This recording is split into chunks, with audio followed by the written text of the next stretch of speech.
He didn't just humiliate her. He handed another woman the keys to her wedding car, in front of everyone, and smiled like he'd done something kind. Serena Vale stood there in her wedding gown, bouquet in hand, and watched Damien Vescari help his childhood best friend climb into the white Rolls-Royce decorated with her orchids, wearing her reception dress, while hundreds of guests laughed and filmed. And Damien turned to Serena and said, "It's just a car, baby. Don't make this weird." If that had been you, standing there in the dress you dreamed about, on the day you'd planned for 2 years, what would you have done? Because what Serena did next, nobody saw coming. If this kind of story speaks to you, the kind where a woman finally chooses herself, please subscribe to this channel and follow Serena's story all the way to the end. Hit that like button and drop a comment telling me which city or country you're watching from. I want to see how far this story travels. Now let's begin. The morning of her wedding, Serena Vale burned her toast. It was a small thing, ridiculous even, to remember it later. The smell of scorched bread in her hotel suite at 6:15 in the morning, the fire alarm chirping twice before the smoke cleared, and her maid of honor, Claudette, waving a folded magazine at the smoke detector while muttering something colorful in French. Serena had laughed, a real laugh, the unguarded kind that scrunches your nose and makes you forget you've spent 40 minutes on your makeup. That laugh felt like another life by noon. She had not gone into this marriage blindly. She was 34 years old. She had buried a business partner who stole from her, survived a lawsuit that nearly took her savings, and spent 3 years quietly turning Damien Vescari's legitimate hospitality fronts into something that actually turned a profit. She was not a woman who confused a man's charm with his character. She believed she knew Damien's character, or at least she had believed that until the morning of her wedding, when he proved that the version of him she'd fallen in love with had always been a costume he wore for her benefit. The Rolls-Royce had been Damien's idea. He'd shown her the photo 6 months earlier, sliding his phone across the dinner table with that half smile she had never quite been able to resist. Custom white exterior. 10,000 white orchids wrapped around the hood and roof. Interior lined with Italian cream leather.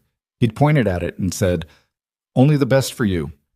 And she had felt something embarrassingly warm move through her chest, because Damien Vescari did not say things like that to everyone. She had watched enough women try to earn that sentence from him to understand its weight. She should have known, maybe, that a man who makes you feel special for receiving what should be ordinary is a man who has been making you compete without telling you the rules. But she didn't know that yet. Not on the morning of her wedding. She knew it by noon. Bianca Moretti arrived at the hotel at 11:15. Serena heard her before she saw her. That particular kind of laughter that fills a hallway, whether you want it to or not, bright and carrying, the laugh of a woman who has never once in her life worried about taking up too much space. Bianca had that quality. She walked into rooms and rooms reorganized themselves around her. Serena had always told herself this didn't bother her. She had told herself this so many times over 4 years that she had almost stopped noticing she was telling herself anything at all. Bianca and Damien had grown up 3 houses apart in a neighborhood in South Boston that no longer existed the way they remembered it. They had been inseparable at 8 years old and inseparable at 38, and everyone who moved through the outer circle of the Vescari world understood implicitly that Bianca Moretti occupied a category that had no name and required no explanation. She was Bianca. That was sufficient. Serena had met her on the 3rd date with Damien. Bianca had shown up at the restaurant uninvited, slid into the booth beside Damien without asking, ordered a drink, and spent 45 minutes talking exclusively to him while Serena sat across the table and tried to decide whether she was witnessing a boundary violation or a cultural ritual she didn't yet understand. Afterward, Damien had squeezed Serena's hand in the parking lot and said, "She's just like that. She doesn't mean anything by it." Serena had nodded. She had filed it somewhere in the back of her mind under things to revisit. And then, because she was a woman who preferred to be fair before she was suspicious, she had given Bianca 18 more months of benefit of the doubt. The benefit of the doubt had compounded no interest. She heard it through the door first. Claudette had gone to get coffee, which meant Serena was alone in the suite when the voices in the hallway rose in pitch. Bianca's laugh, and then Damien's lower register, and then something that sounded like applause, small and scattered, the way people clap when they're surprised and delighted by something unexpected. Serena opened the door. The hallway outside was crowded with members of Damien's inner circle: his Lieutenant Marco, two cousins she recognized from family dinners, a handful of men whose names she'd never learned because Damien always seemed faintly reluctant to introduce her. They were all watching Bianca, who stood in the center of the corridor wearing something ivory and floor-length that it took Serena a full 4 seconds to recognize. It was the reception dress. Her reception dress. The gown Serena had spent 11 weeks designing with a seamstress in Milan. The one that was supposed to be her second look of the evening. The dress that represented the version of herself she wanted to step into after the ceremony was done. It had a specific cut to the neckline that she'd sketched herself, a particular way the fabric moved, details so deliberate they were almost private. Bianca was wearing it, and she looked— Serena would be honest with herself about this later, in the months that followed. She looked beautiful in it. Bianca was built differently, broader in the shoulders, and the dress pulled in ways the seamstress had not accounted for. But none of that mattered to the men in the hallway who were whistling and filming on their phones. "You look like a bride," Marco said, grinning. Bianca threw her head back. "That's the idea." Damien, standing at the edge of the group with his jacket over one arm and his shirt already perfectly pressed, caught Serena's eye across the crowd. He did not look alarmed. He smiled. Not the private smile he gave her sometimes, the one that felt like it existed only in the few inches between them. This was the performative smile, the one he wore when he wanted a room to see that he was at ease. He raised his chin slightly in her direction, a greeting, casual, the kind you'd give someone across a parking lot, and then turned back to Bianca. "Tell me you're not wearing that in the car," one of the cousins said. "Why not?" Bianca turned sideways to look at her own silhouette. "I've always wanted to know what it feels like to be a bride." The corridor filled with laughter again.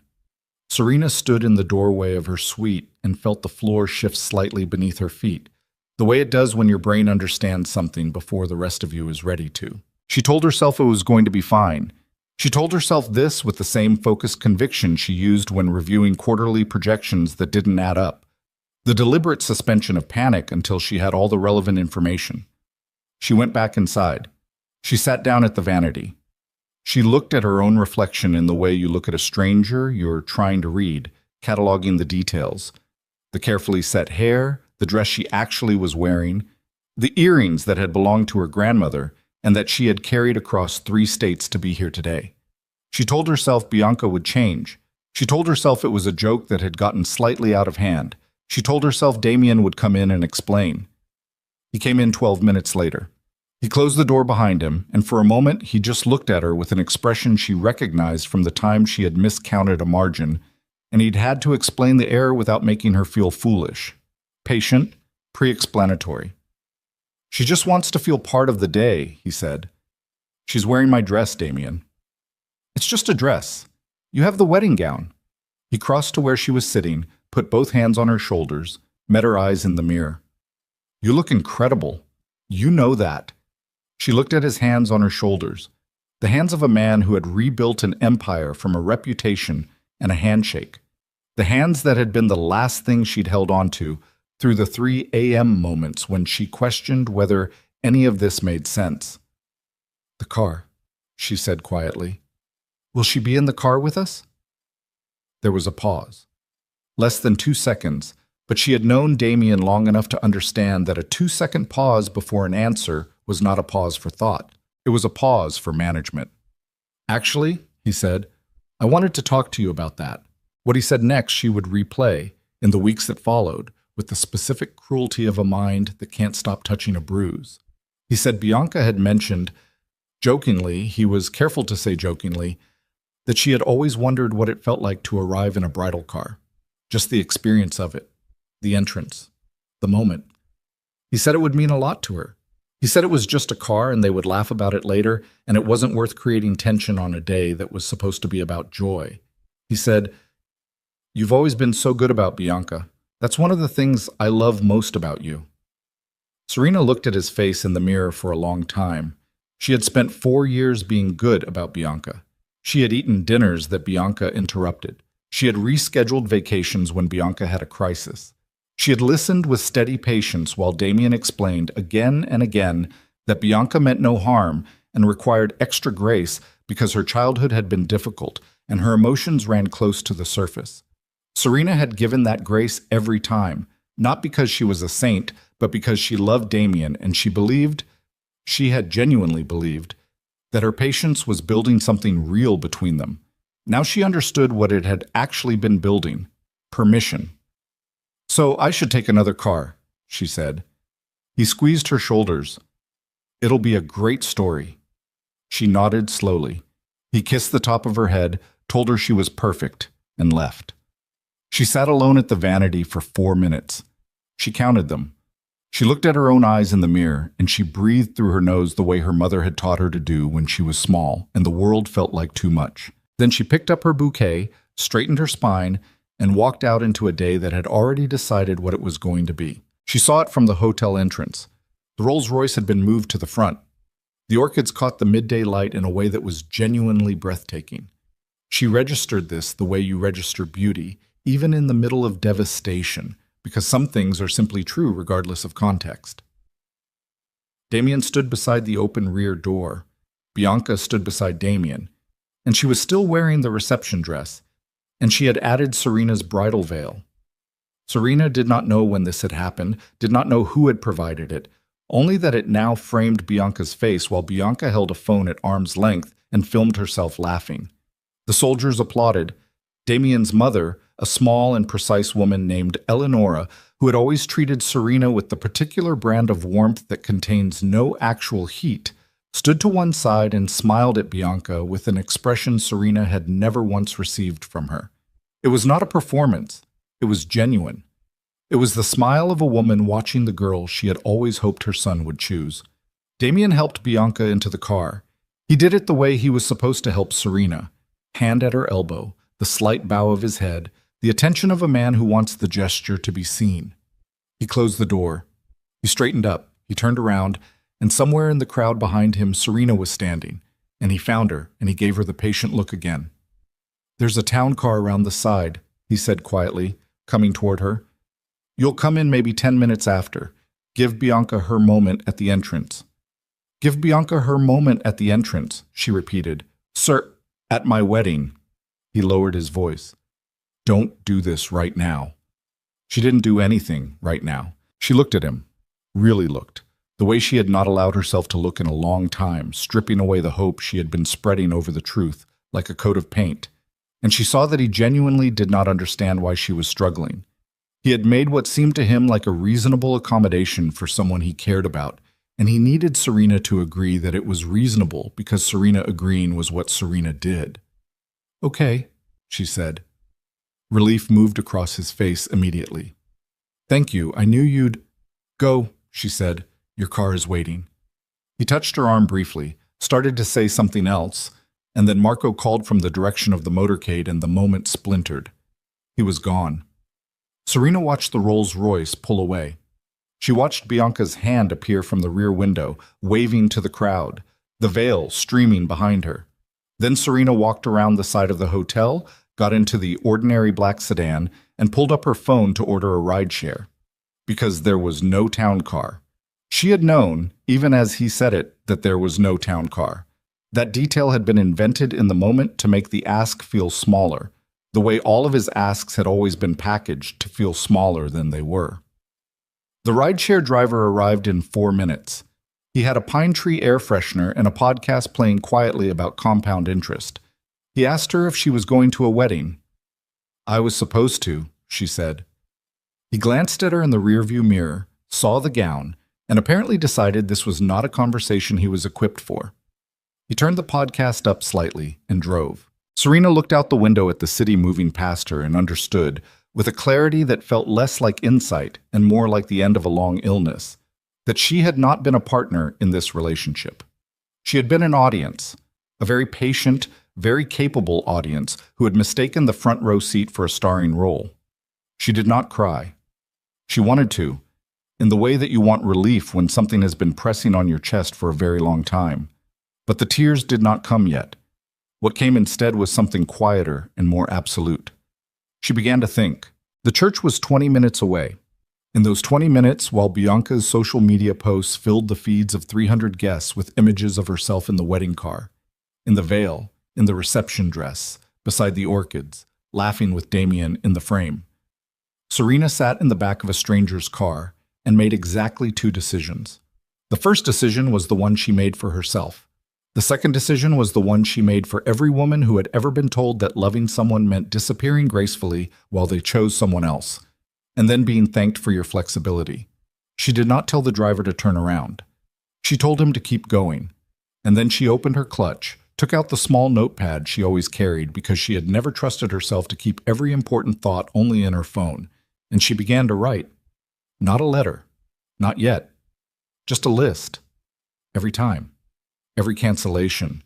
Every she means well and she doesn't understand limits, and you've always been so good about it. Every dinner interrupted, every vacation postponed, every moment she had swallowed her own discomfort and packaged it as patience because she loved a man who needed her to be easy. She filled 3 pages before the car stopped. When she looked up, they were at the hotel, the ceremony venue, the place where, in approximately 40 minutes, she was supposed to stand beside Damien Viscari and promise him things with her voice and her name and whatever remained of the self she had been slowly handing over for years in small, graceful increments. She sat for a moment with the notepad in her hands. Then she folded the pages carefully, tucked them inside her bouquet where they wouldn't be visible, and got out of the car.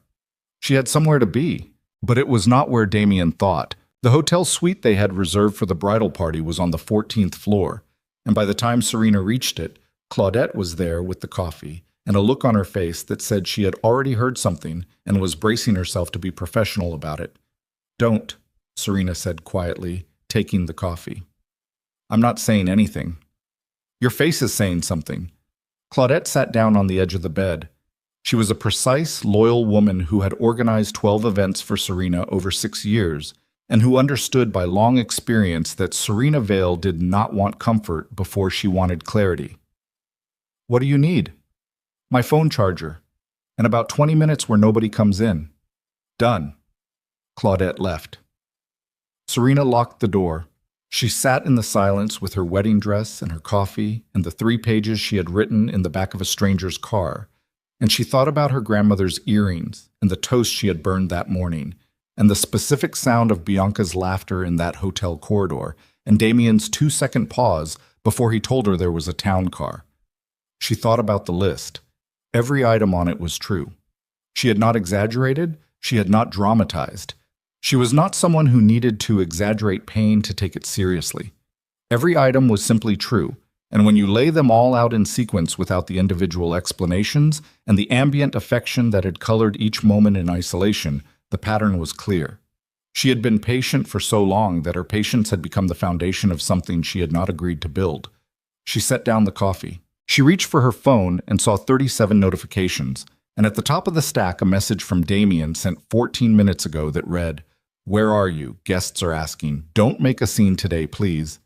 She set the phone down, picked up the notepad, tore out a single page, not the list, but a blank page in the back, and wrote 7 words in her own handwriting. She looked at the words for a long time. Then she got up, went to the closet, and took out the suitcase she had not unpacked since arriving 2 days ago because old habit had kept her from fully settling into a place she had only been borrowing.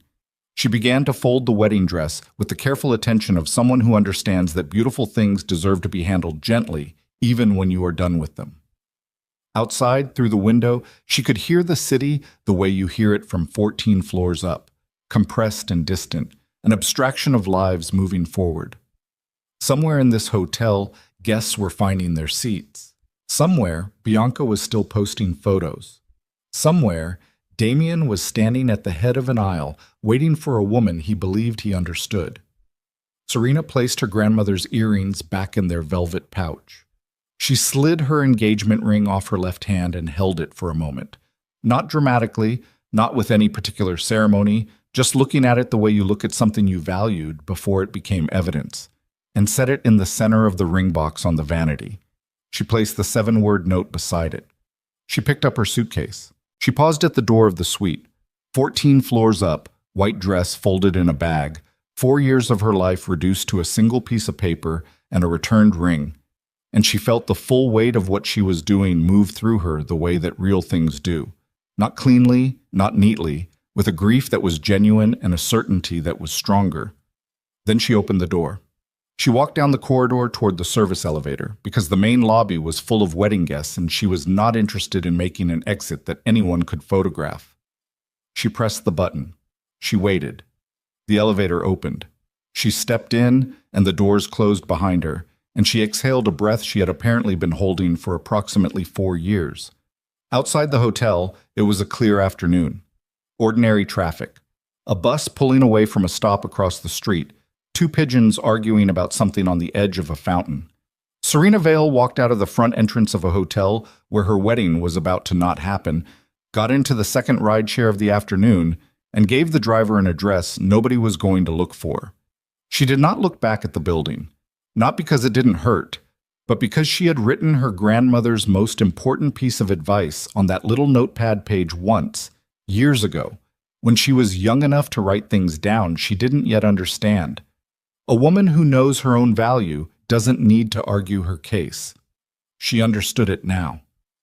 The ring box sat on the vanity for 11 minutes before anyone found it. It was Marco who walked into the suite first, sent by Damien to check why Serena hadn't appeared at the entrance of the ballroom where 240 guests were now seated and beginning to murmur. Marco had done many things for Damien Viscari over 17 years. He had delivered messages that could not be written down. He had stood outside hospital rooms at 3 in the morning. He had once spent 6 hours in a parking garage waiting for a conversation that lasted 4 minutes. He considered himself a man who was difficult to rattle. He picked up the ring box, saw what was inside, and stood very still for a moment. Then he saw the note. He read it twice. Not because it was long, it was 7 words, but because the first time he read it, something in his brain refused to process the information and made him start over. He took out his phone and called Damien. Damien didn't answer. He was standing at the altar with the officiant, and his phone was in his jacket pocket on silent because Serena had asked him 3 weeks ago to please keep it on silent during the ceremony so they could be present, and he had agreed, and the particular irony of this would not occur to him until much later. Marco called again. Then he sent a text that said only, "Come to suite 1408, now." Then he sat down on the edge of the bed and looked at the ring in its box and the 7 words on the paper beside it, and felt, with a certainty he had no language for, that something had broken today that was not going to be fixed by a conversation. Damien read the text during what would have been the processional. He had felt his phone vibrate, once, twice, then the specific rhythm of a third attempt that Marco only used when something required immediate attention. He had excused himself from the altar with a murmured word to the officiant and stepped into the anteroom beside the ballroom entrance, where the light was different and the sound of the string quartet playing the processional came through the wall like something from another world. He read Marco's text. He stood very still in the way of a man whose brain is moving very fast while his body has temporarily gone offline. Then he walked to the elevator. He did not run. Damien Viscari had not run toward anything in 15 years. Running communicated panic, and panic communicated weakness, and weakness in his world was an invitation. He walked at a pace that was slightly faster than his normal walk, and he kept his face arranged in a neutral expression, and he nodded at 2 guests he passed in the corridor as if he had somewhere to be that was not unusual. The elevator took 40 seconds. It felt like considerably longer. Marco stood when Damien came in, which was something he didn't usually do, and that alone told Damien something about the weight of what was in the room. He saw the ring box first. He saw the note second. He picked up the note the way you pick up something you already know is going to hurt you, with the particular carefulness of someone trying to maintain control over a moment that has already escaped control. And he read the 7 words. A woman should never compete for her own place. He read it a second time. Marco said nothing. He had the specific intelligence of a man who understood that some moments required presence and not commentary. Damien set the note down. He looked at the ring in the box. He looked at the folded wedding dress on the chair by the window. She had folded it. He registered this. She had taken the time to fold it carefully, which meant this had not been an impulse, which meant she had known, had decided, had planned. and something shifted in his chest in a way he was not prepared for and did not have a name for immediately. "When?" he said. "I don't know. She was here when I brought coffee up around 1. That was 40 minutes ago." "Does anyone else?" "No." "Keep it that way." He put the ring box in his jacket pocket. He folded the note once and put it in the same pocket. He stood in the center of the suite for a moment with his hands in his pockets and his jaw set and his eyes moving around the room in the methodical way of someone conducting an inventory. "Her luggage?" "Gone." "Car service?" "I called. Nobody booked under her name." "She has a phone." "She's not answering." Damien exhaled through his nose. It was a small sound, contained and controlled, and if you didn't know him, you wouldn't have heard anything in it at all. Marco knew him. "There are 240 people in that ballroom," Marco said. "I'm aware." "Damien." "I heard you."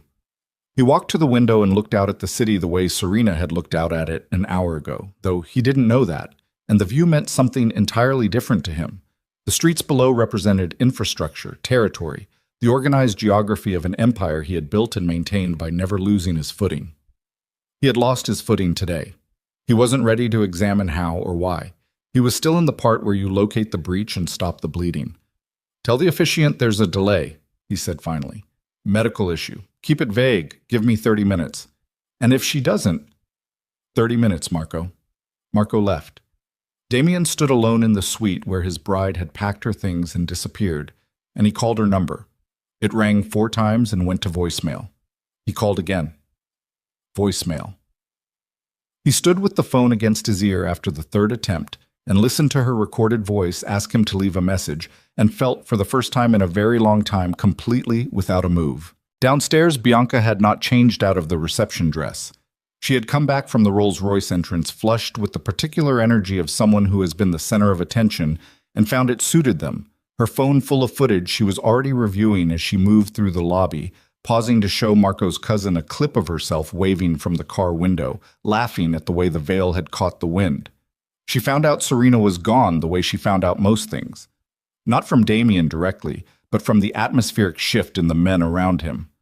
She had known Damien's world long enough to read it the way some people read weather, the way the energy in a room changes before a storm becomes visible. She found Damien in the corridor outside the suite. What happened? He looked at her. She was still wearing Serena's dress.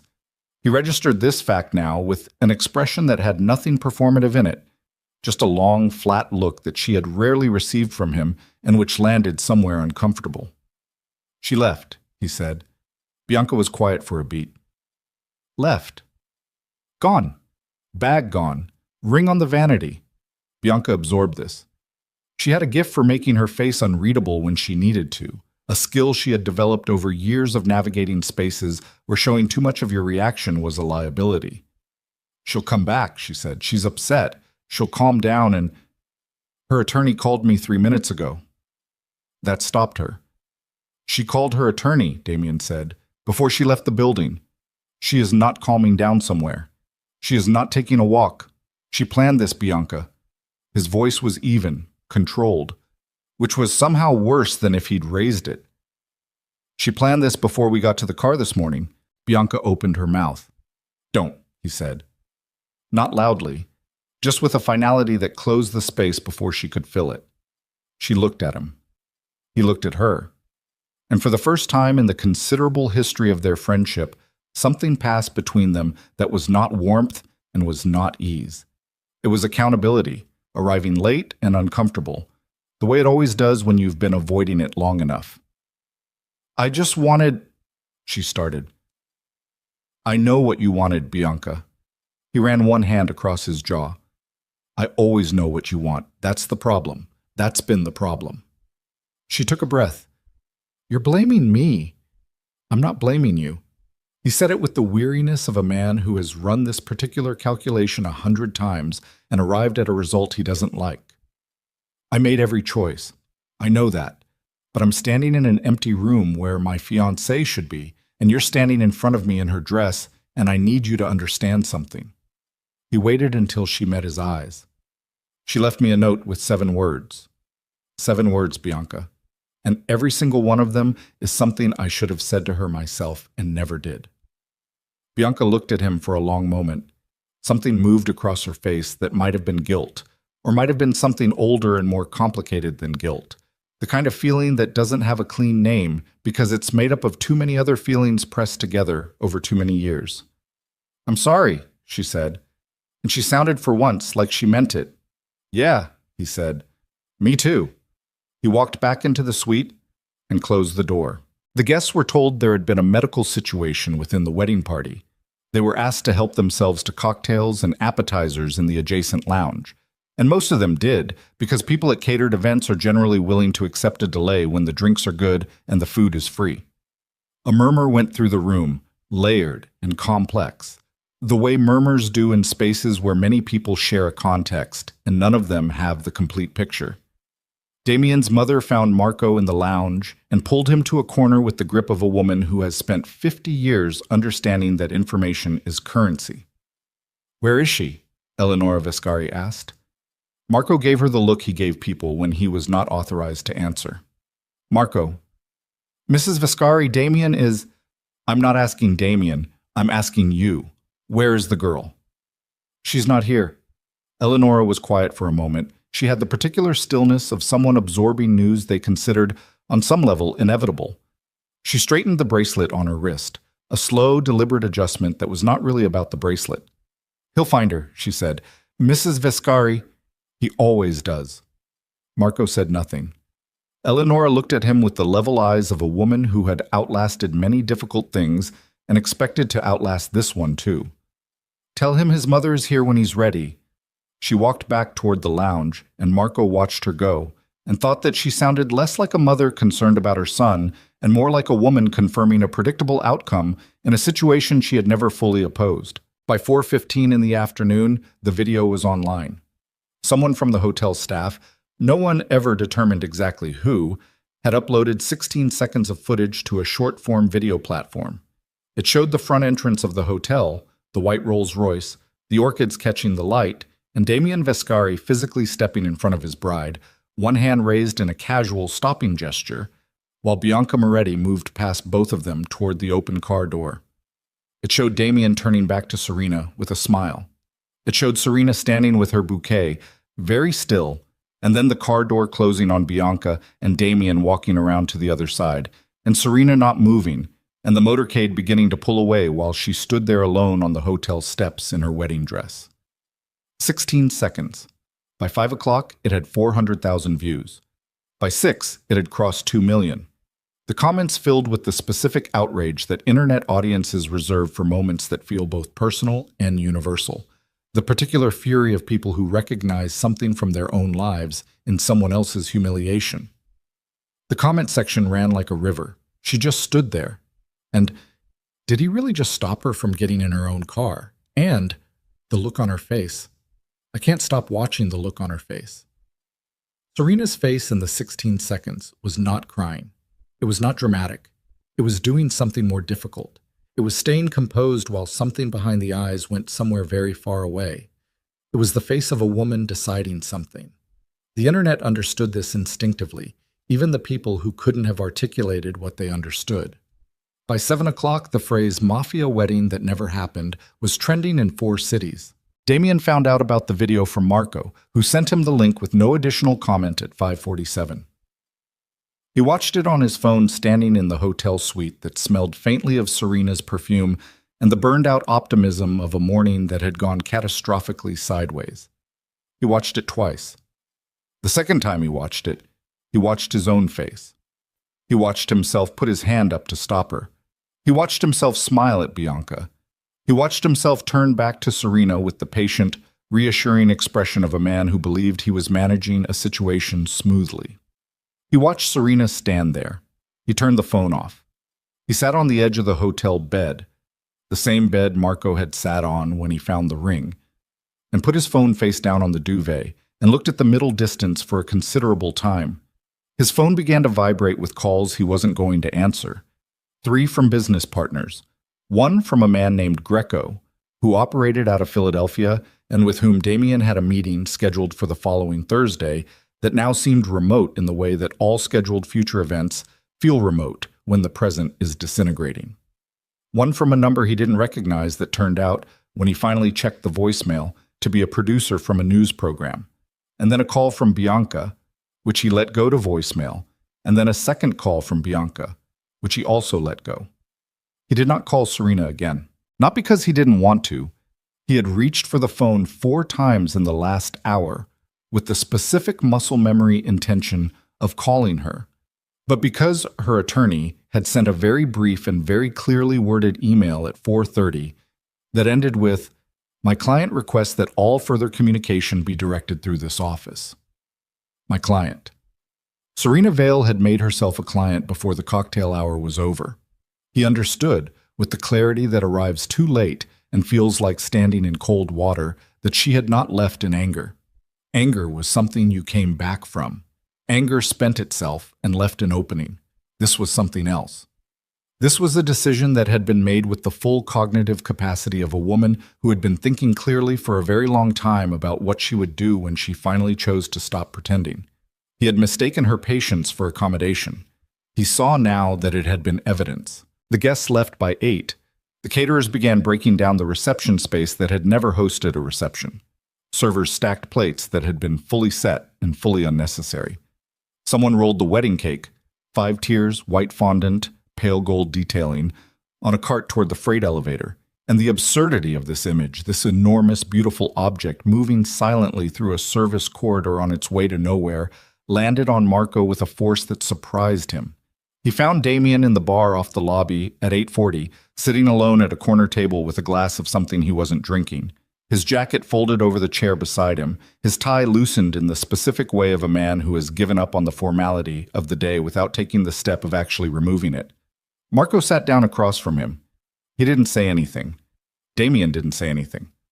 The bartender refilled Damien's glass without being asked, which was the professional equivalent of a sympathetic look, and retreated to a respectful distance.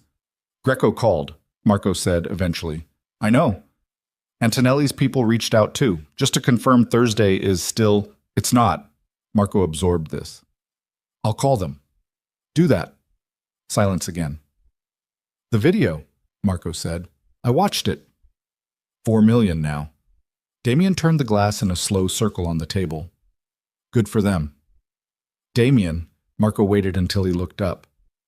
"What do you want to do?" It was the question Marco asked when a situation required a decision, and the shape of the decision was going to determine everything downstream of it. Damien had answered it many times, in many rooms, in many conditions worse than this on paper. He had always known the answer before Marco finished asking. He didn't know the answer tonight. "I don't know," he said. He said it with the flat honesty of a man who doesn't have the energy remaining for any other register. "First time in a long time, I genuinely don't know." Marco nodded slowly. Outside the bar window, the city was doing what cities do. Indifferent, continuous, full of people moving through their own evenings. Somewhere in it, Serena Vale was doing something. Damien didn't know what. He didn't know where. He had the resources to find out. He had people whose specific function was finding out things like this. But the attorney's email sat in his phone like a line drawn in concrete, and crossing it would be a choice with consequences that were not the same consequences as the choices he'd made before. He was a man who understood consequences. He had built a life on understanding them.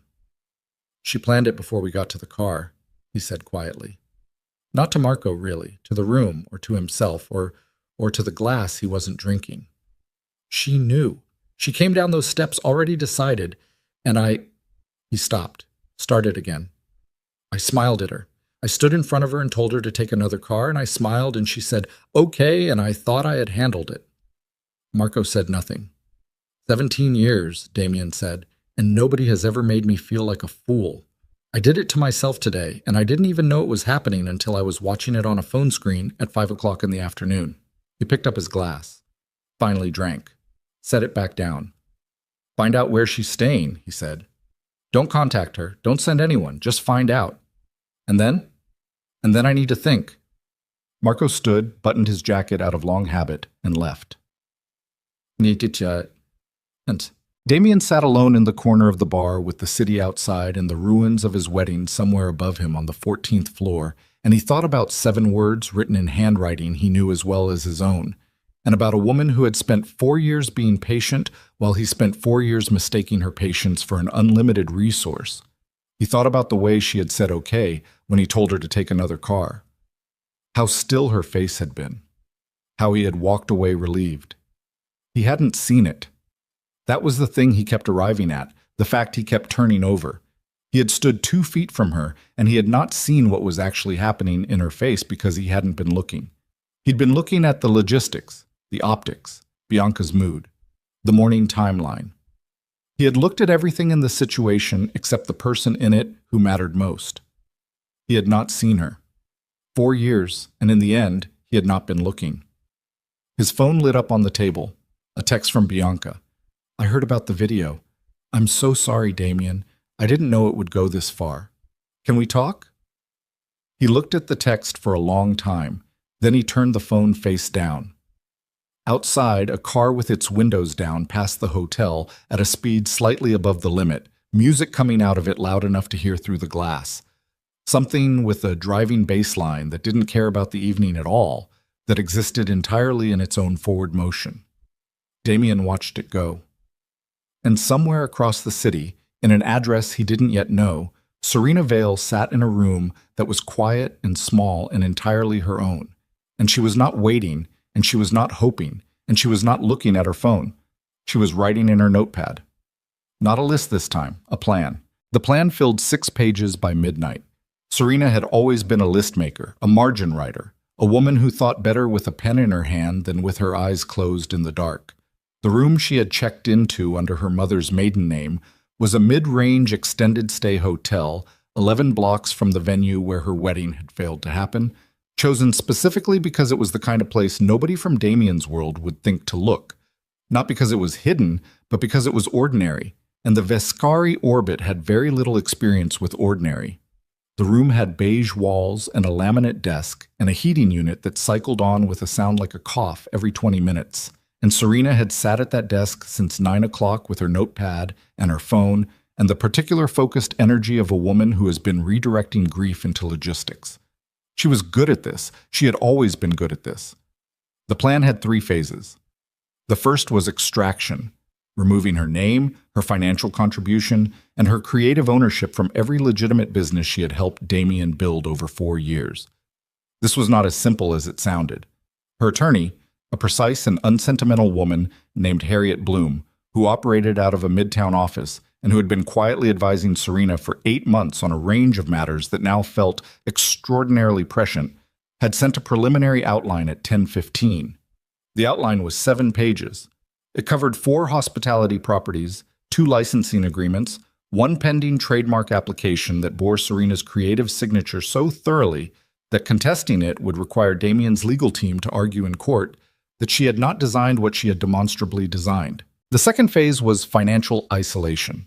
Serena had never fully merged her finances with Damien's, and this fact, which he had occasionally described as a sign of her emotional distance, turned out to be the decision that kept her solvent at the end of a day that had cost her everything else. She had accounts he didn't know about, not because she had been hiding them, but because he had never asked.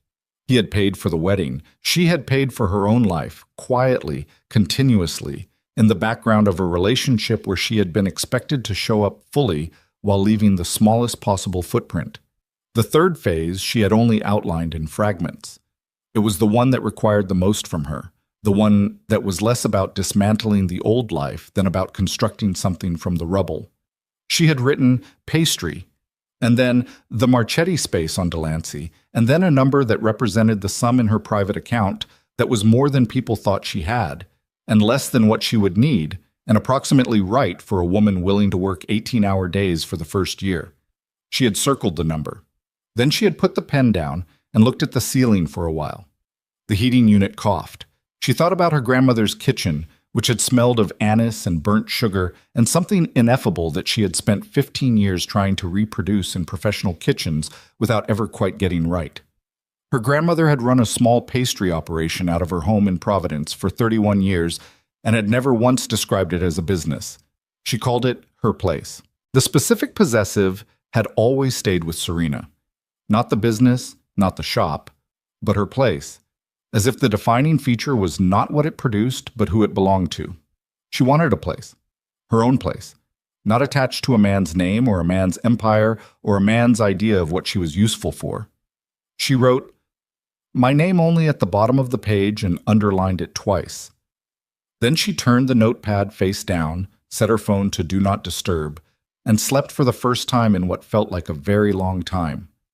She slept deeply and without dreaming, which was the sleep of someone who has finally made a decision, and woke at 6:17 to the sound of the heating unit and the gray early light coming through curtains that didn't quite meet in the middle, and lay still for exactly 4 minutes before she reached for her phone. There were 41 notifications. She ignored all of them except one, a text from Claudette sent at 11:50 the previous night that read, "I have your shoes and your grandmother's earring case. I'm keeping them until you tell me where to send them. Also, I'm not mad at you. I'm furious on your behalf, which is different. Call me when you're ready." Serena read this twice and felt something loosen slightly in her chest. She typed back, "Thank you. I'll call tomorrow," then corrected it to, "I'll call today," then sent it. She got up, showered, put on the clothes from the one bag she'd packed.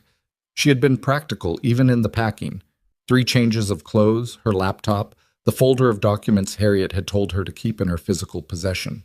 She made coffee from the machine on the laminate desk and stood at the window drinking it while the city woke up below her, indifferent and continuous. And she thought, okay, one thing at a time. She did not think about Damien, not directly. He existed at the edges of her thoughts the way a recently removed splinter exists in the memory of your thumb. You know exactly where it was, you can still feel the outline of the absence, but the thing itself is gone and you are not going back for it. She thought about the Marchetti space on Delancey. She had walked past it 6 months ago during a meeting that had run long and led her out into the evening with 20 minutes to kill. It had been empty then, for lease, a corner spot with good windows, and the kind of bones that rewarded attention.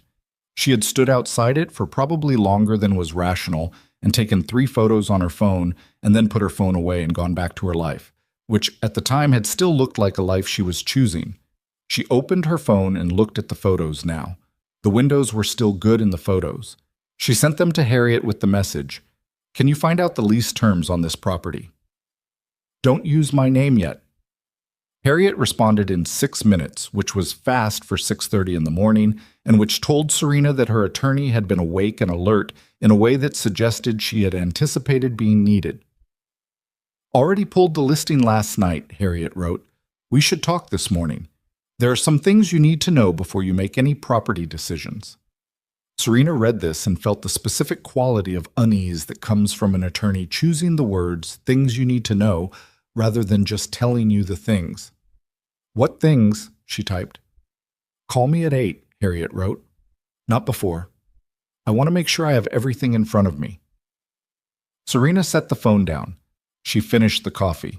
She looked at the photos of the Marchetti space. She waited. Harriet Bloom's office had the organized austerity of a woman who had learned early that clutter was a liability in any environment where clarity mattered. She had 2 windows that faced north and a single framed print on the wall behind her desk.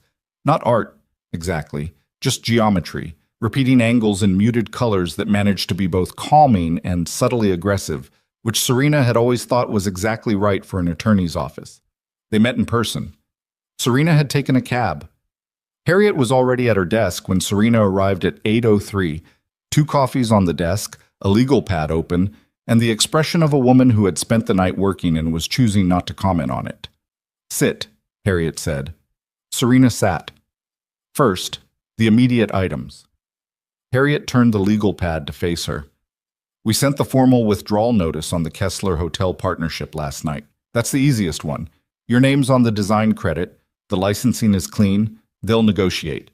Expect them to come back with a buyout offer by end of week. The Promenade project is more complicated because Damien's equity and your creative contribution are documented together in the original partnership agreement, and his attorneys are going to argue that the contribution can't be separated from the equity stake. Can it? With the right judge? Yes. It'll take time. How much time? 6 to 18 months if they fight it." Serena absorbed this. "They'll fight it." His attorneys are already preparing something. I got a call at 7 this morning. What kind of something? Harriet picked up her coffee, set it down, which was the attorney's equivalent of a deep breath before difficult information. They're preparing a counterfiling, she said. It argues that your contribution to the Promenade project and 2 of the other properties was made as a function of your personal relationship with Damien Viscari and not as an independent professional engagement, and that therefore any intellectual property or creative credit generated during that period is jointly held and cannot be unilaterally withdrawn. The room was very quiet for a moment. They're saying I worked for free, Serena said. They're saying you worked as a partner, which in the absence of a formal contract means, I know what it means, Harriet. Her voice was level, flat, the kind of flat that comes from pressing down hard on something that wants to rise. There's no contract. There's no contract. Because he said a contract would make it feel transactional. She heard herself say this, heard the specific quality of the sentence, the way it had sounded reasonable 4 years ago inside a relationship that felt permanent, and heard how it sounded now in an attorney's office with a legal pad between them. He said it would be like billing family. Harriet looked at her with an expression that was professional sympathy and nothing more, which was what Serena needed from her. Okay, Serena said. She breathed through her nose. Once. What else? The trademark application. The Veil signature collection. It was filed under a joint business entity rather than your name individually. I don't know when this happened. The filing date is 14 months ago, and it may have been an administrative error or it may have been intentional. I can't tell you which until I see the original correspondence between your filing agent and Damien's legal team. Serena went very still. My filing agent, she said slowly, was Thomas Reeve. Harriet was quiet. Thomas Reeve has been Damien's attorney for 11 years. Serena said. Yes. I hired him because Damien recommended him. The room was extremely quiet now. Harriet. Serena. Did he set this up? Harriet chose her next words with the precision of someone who understands that what they say in the next 30 seconds is going to exist in another person's memory forever. I can't tell you with certainty whether this was intentional without seeing the full filing history. What I can tell you is that the effect of the current filing structure is that your trademark, the one bearing your family name, your original designs, 14 months of your work, is legally attached to a business entity that Damien Viscari controls 51% of. Serena put both hands flat on the desk. Not a dramatic gesture, not a collapse, just the action of a person who suddenly needs to feel something solid and real beneath them, because the ground has done something unexpected. She looked at her hands on the desk. Her hands, which had sketched and measured and stayed up until 2 in the morning, refining things until they were right. Her hands, which had produced the work that was now, apparently, not fully hers. How long have you known about this? She said. I discovered the structure of the filing 3 weeks ago when I was doing preliminary research. I flagged it internally as something to investigate further. I didn't have confirmation until last night. 3 weeks ago? Yes. And you didn't tell me. Harriet met her eyes. You were 3 weeks from your wedding. I didn't have enough information to know whether what I was looking at was an error or a pattern. I needed more time, and I made a judgment call that I was 3 weeks from signing a marriage certificate, Serena said. Her voice had gone somewhere very quiet, the specific quiet that is not calm at all, but rather the absence of any remaining space for performance. That signature would have made all of this a marital asset question rather than a business dispute. Harriet said nothing. If I had married him yesterday, Serena said slowly, testing the shape of this sentence as it came out, every filing, every property, every piece of work with my name on it would have been marital property. That is the correct legal read, yes. And divorcing him to recover it would have been considerably more complicated, and subject to jurisdiction-specific rules on professional creative work within a marriage, which are, Harriet stopped. Complicated. Serena took her hands off the desk. She folded them in her lap. She looked at the geometric print on the wall behind Harriet's head and thought about a filing date 14 months ago, and a conversation in which Damien had told her that contracts made things feel transactional, and a man she had trusted handing her the phone number of his own attorney and calling it a recommendation. She thought about the moment at the altar, the one that hadn't happened because she had left before it could, and about the ring box on the vanity and the 7 words on the note, and the version of herself that had walked out of that hotel with one bag and a plan. The plan had been good. The plan was currently in approximately 5 pieces. "What do I have?" she said. "Right now. What is unambiguously mine?" Harriet turned to a second page on her legal pad. "Your private accounts, which are held solely in your name. Those are yours, fully, no question. The design sketches in physical form, in your possession, yours as original works. Your professional reputation, which cannot be owned by anyone else, regardless of how any filing is structured." She paused. "And the Marchetti space. If we move quickly and file the lease under your name individually, not attached to any current business entity, that property becomes yours cleanly." "How quickly?" "This week, before his attorneys have time to build the argument that any new venture is an extension of the existing disputed partnership." Serena nodded slowly. "There's one more thing," Harriet said. Serena looked at her. "The video." Harriet turned her legal pad back to the first page. "It has 7 million views as of this morning. Several media outlets have made formal inquiries about your whereabouts in your statement. I've declined on your behalf, but there's an offer on the table from a magazine. I'll give you the details when you're ready. For an exclusive interview. Significant figure. And there are 2 production companies that reached out before 9 o'clock this morning about a documentary." Serena stared at her. "I mention this," Harriet said carefully, "not because I'm recommending any of it. I mention it because you asked me what you have, unambiguously. And the honest answer is that right now, Serena, the single most valuable asset you possess is the story of what happened to you yesterday, and you control it completely because it happened to you." The heating system in the office made a sound like the building settling. Serena sat with this for a long moment. Then she said, "Pull the lease for Delancey. File it this week. My name solo. Done. On the trademark, I want every piece of original documentation you can find. Sketches, time-stamped emails, anything I sent from my own devices on my own accounts. I want to build a record that exists entirely outside of what Reeve filed. Already started. And the magazine." Serena paused. "Tell them not yet. Don't close the door. Just not yet." Harriet nodded and made a note.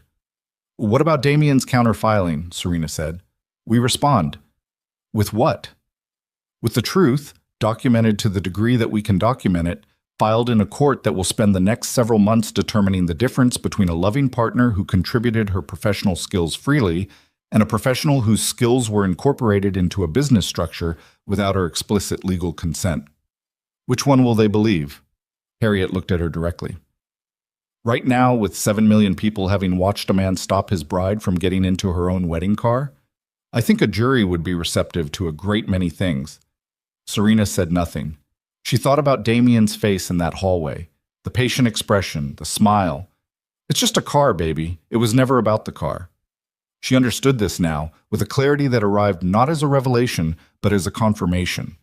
The way things feel when you've known something a long time, and the evidence has simply finally arranged itself into a shape you can look at directly without flinching. The car had not been the problem. The car had been the symptom. The problem was a man who had, over 4 years and with no apparent malice and therefore no available excuse, built a structure in which she was essential but not central, valuable but not protected, present in every room but documented in none of them. Not a villain, something more ordinary and therefore more devastating. A man who had simply never made her real on paper. She left Harriet's office at 9:45. She stood on the sidewalk outside the building, and the city moved around her the way it always did. Taxis, pedestrians, a food cart steaming at the corner, 2 women arguing cheerfully about something in a language she didn't speak. The ordinary friction of 10 million lives occupying the same space. Her phone lit up. A call from a number she didn't recognize, which she declined. Then another number she didn't recognize, which she also declined. Then a number she did recognize, Damien's mother, Eleonora. And she stood on the sidewalk holding the phone while it rang, looking at the name on the screen. And for a moment she felt the old pull of it, the familiar gravity of a relationship that had organized 4 years of her life. The instinct to answer because answering was what you did when family called. She let it ring. She put the phone in her bag. She started walking. The Marchetti space on Delancey looked different on a Tuesday morning in October than it had looked 6 months ago in the evening. The morning light came through those good windows at an angle that turned the empty interior amber, illuminating the dust on the floor in a way that was not charming so much as it was honest. "This is what the place actually is," the light said. "This is what you're starting with. Not beauty, not potential in the soft focus sense, just square footage and bones and the specific silence of a space waiting to be told what it is." Serena stood outside it with her hands in her coat pockets. The real estate contact Harriet had reached was waiting inside. Serena could see him through the window, a young man in a good coat who was checking his phone with the practiced patience of someone accustomed to clients who were late or conflicted or both. She looked at the space. She thought about her grandmother's kitchen, the smell of anise and burnt sugar. Her place. She thought about the list she had written in the back of the rideshare. Every item on it true. Every item the record of a woman who had been teaching a man by example that her patience had no floor. She thought about the trademark filing dated 14 months ago, and Thomas Reeves' phone number written in Damien's handwriting on a piece of paper she had kept in her desk for 3 years, because she trusted the source, and the marriage certificate she had not signed. She had not signed it. She pulled the door open. The young man in the good coat looked up and started to smile the professional smile of someone beginning a transaction. But she was already walking past him, moving through the space the way you move through something you are measuring not with instruments, but with your body. This is where the counter goes. This is where the light is best in the afternoon. This is the corner where you put the thing that makes people stop when they pass on the street and look in. She stopped in the center of the room. The floor under her feet was old hardwood, scuffed and honest and solid. She could smell the emptiness of the place, that specific odor of a room between lives. She crouched down and pressed one hand flat to the floor. The wood was cool and slightly rough under her palm. She thought, okay. She thought, your name, only your name. She stood up. She turned to the young man who had followed at a respectful distance and was watching her with the uncertain expression of someone who is not sure what they have just witnessed but suspects it was important. "I'll take it," she said. We haven't discussed the terms yet," he said. "I know, we'll discuss them, but I want you to know before we sit down that I'm not negotiating location or space. I know what I want and it's this. So the conversation we're about to have is about price and timeline, not about weather." He blinked, nodded, reached for his folder. "There is one thing," she said. "Of course." "The name on the lease. It's going to be Vale. Just Vale. No additional names, no business entity, nothing else attached to it." She held his gaze. "Can you make sure that's reflected in every document from the beginning?" "Absolutely, Ms. Vale." "Good." She sat down at the one folding table in the space. The realtor had set it up in the center of the room, 2 chairs, the professional setup of a temporary negotiation in a permanent place. And she pulled her notepad from her bag, the one with 6 pages of plan and 3 pages of list, and she opened it to a fresh page. She wrote the address at the top. Below it she wrote, Day 1. Outside the window, a bus went past, then a woman with a stroller moving fast, then 2 teenagers on their phones walking slowly, then a delivery truck that briefly blocked the light entirely before moving on. The light came back. Serena picked up her pen. She began to write the numbers that would tell her whether this was possible, and found, as the columns filled in and the margins tightened and the shape of it became visible, that possible was not the word she was looking for. The word she was looking for was inevitable. The feeling of a thing that should have happened a long time ago, finally arriving at its correct moment, slightly behind schedule, carrying everything it needed. She pressed the pen hard enough to leave an impression on the page beneath. Her name. Only her name. And 3 blocks away, in a black car parked outside Harriet Bloom's building, a man named Rourke, who worked for Damien Viscari, sat watching the entrance with the patient stillness of someone who has been told to wait and watch and report, and who has not been told what to do with what he finds. Because the man who sent him is sitting in a hotel suite with a face like a closed door, and a phone that has stopped ringing because the world has temporarily run out of ways to tell him what he already knows. That he is looking in the wrong direction, that she is not hiding, that she is 3 blocks away in a room with good windows and a floor of honest hardwood, writing her name at the top of a page. And she was not waiting for anyone. Rourke filed his report at 10:23 in the morning, sitting in the black car with the engine off, typing with 2 thumbs on a phone that auto-corrected Delancey to Delancey twice before he gave up and spelled it wrong on purpose. He described what he'd seen.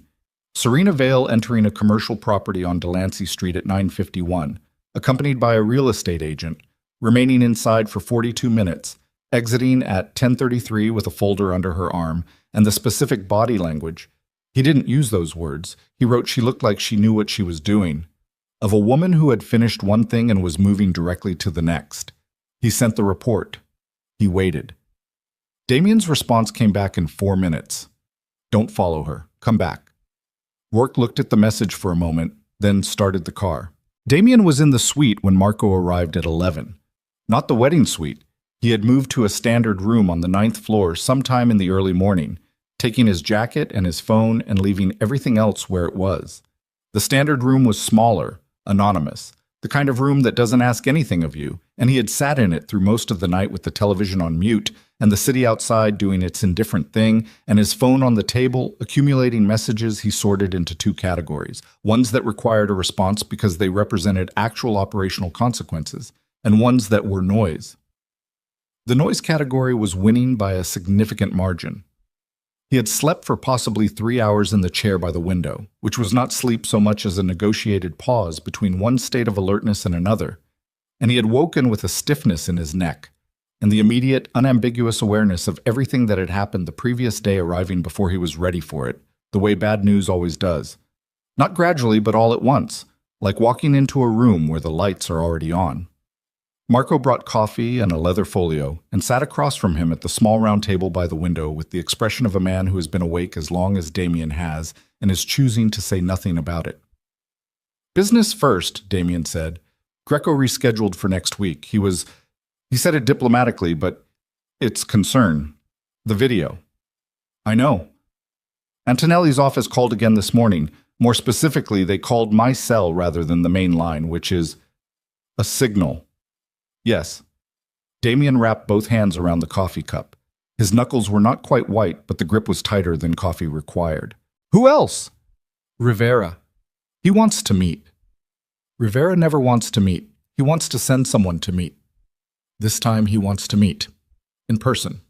Which is Rivera telling me something without saying it? Marco opened the folio.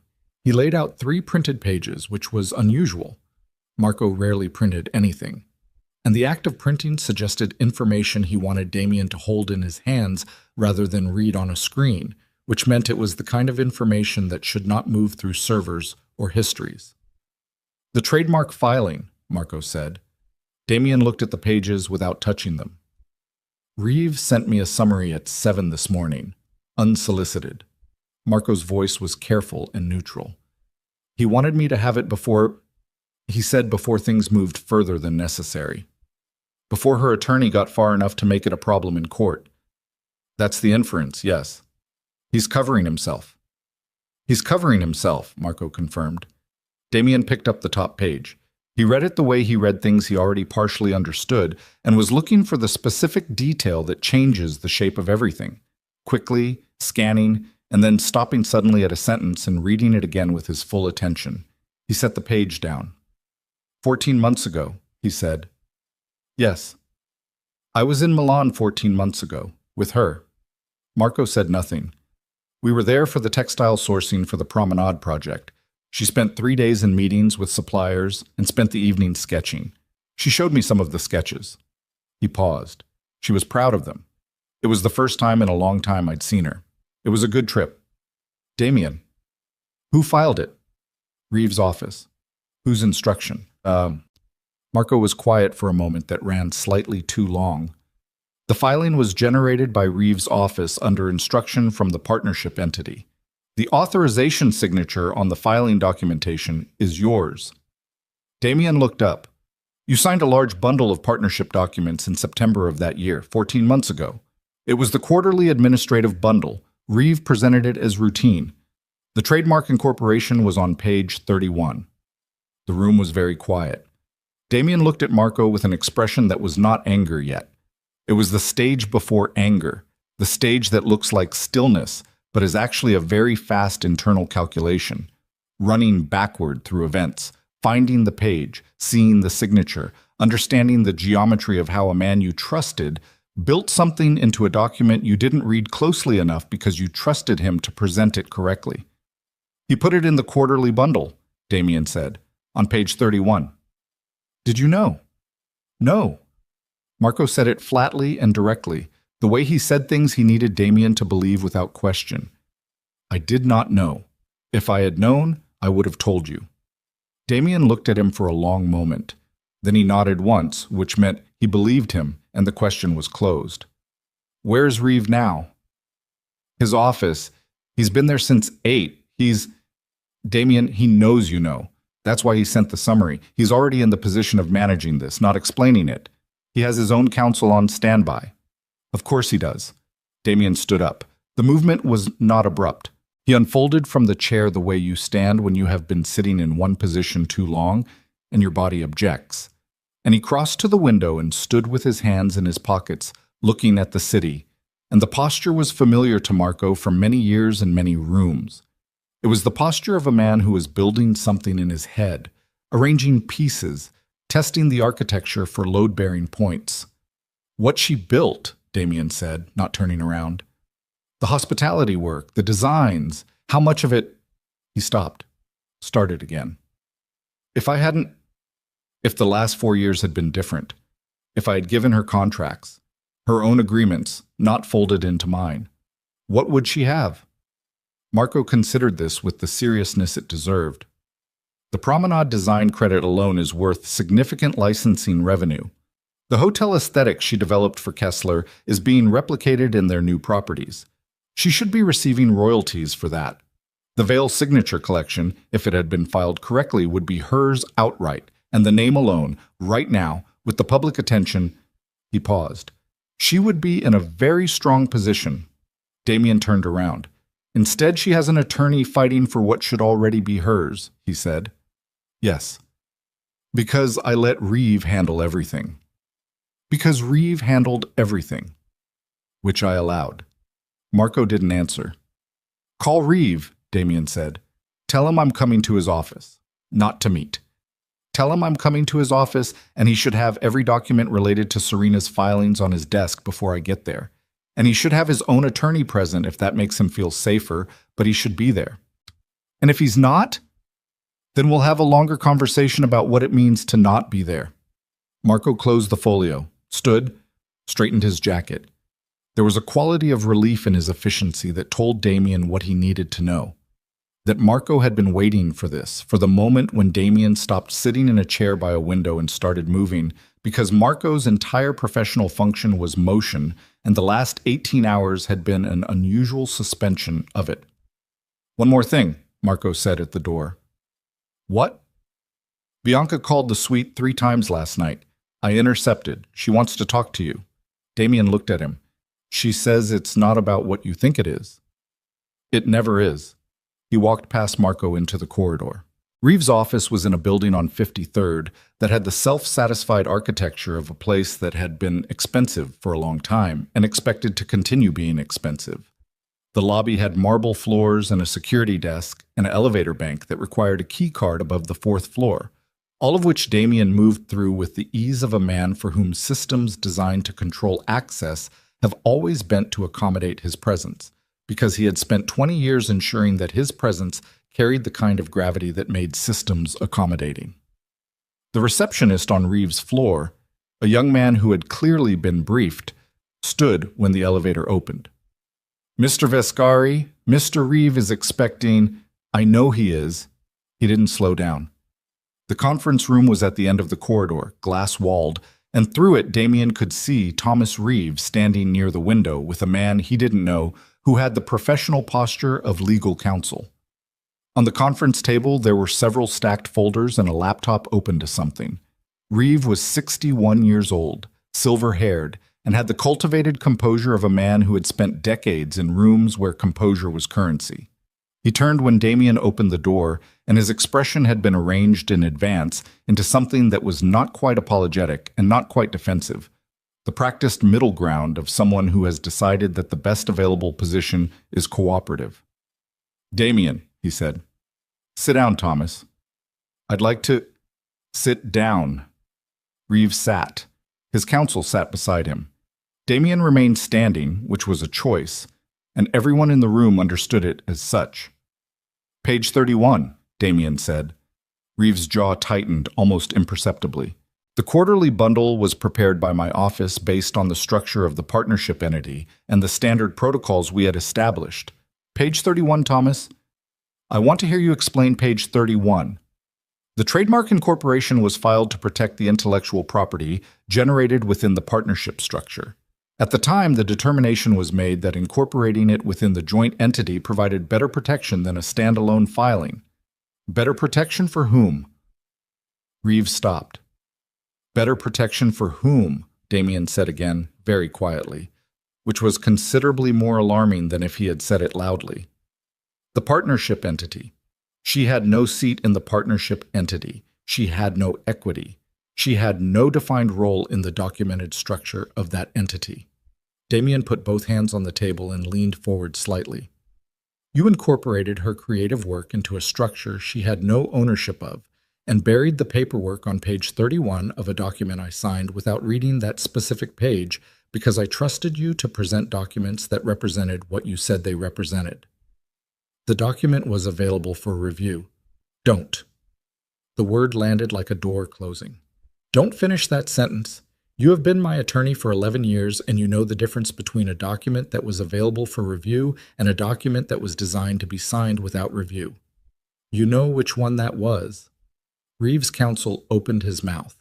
Damien looked at him. The counsel closed his mouth. What I need from you, Damien said, straightening up, is every document related to Serena Vale's filings. Everything, every draft, every correspondence, every version of every page. You'll provide it to my office today. Damien, there are privilege considerations. She was not your client. There is no privilege. She is the subject of filings made by your office on behalf of an entity I controlled, and those filings need to be reviewed in their entirety and corrected where they are incorrect. Corrected, Reeves said carefully. The Vale signature trademark is going to be refiled in her name, individually, separate from every entity I have any connection to. He held Reeves' gaze. You will facilitate this. You will not bill for it.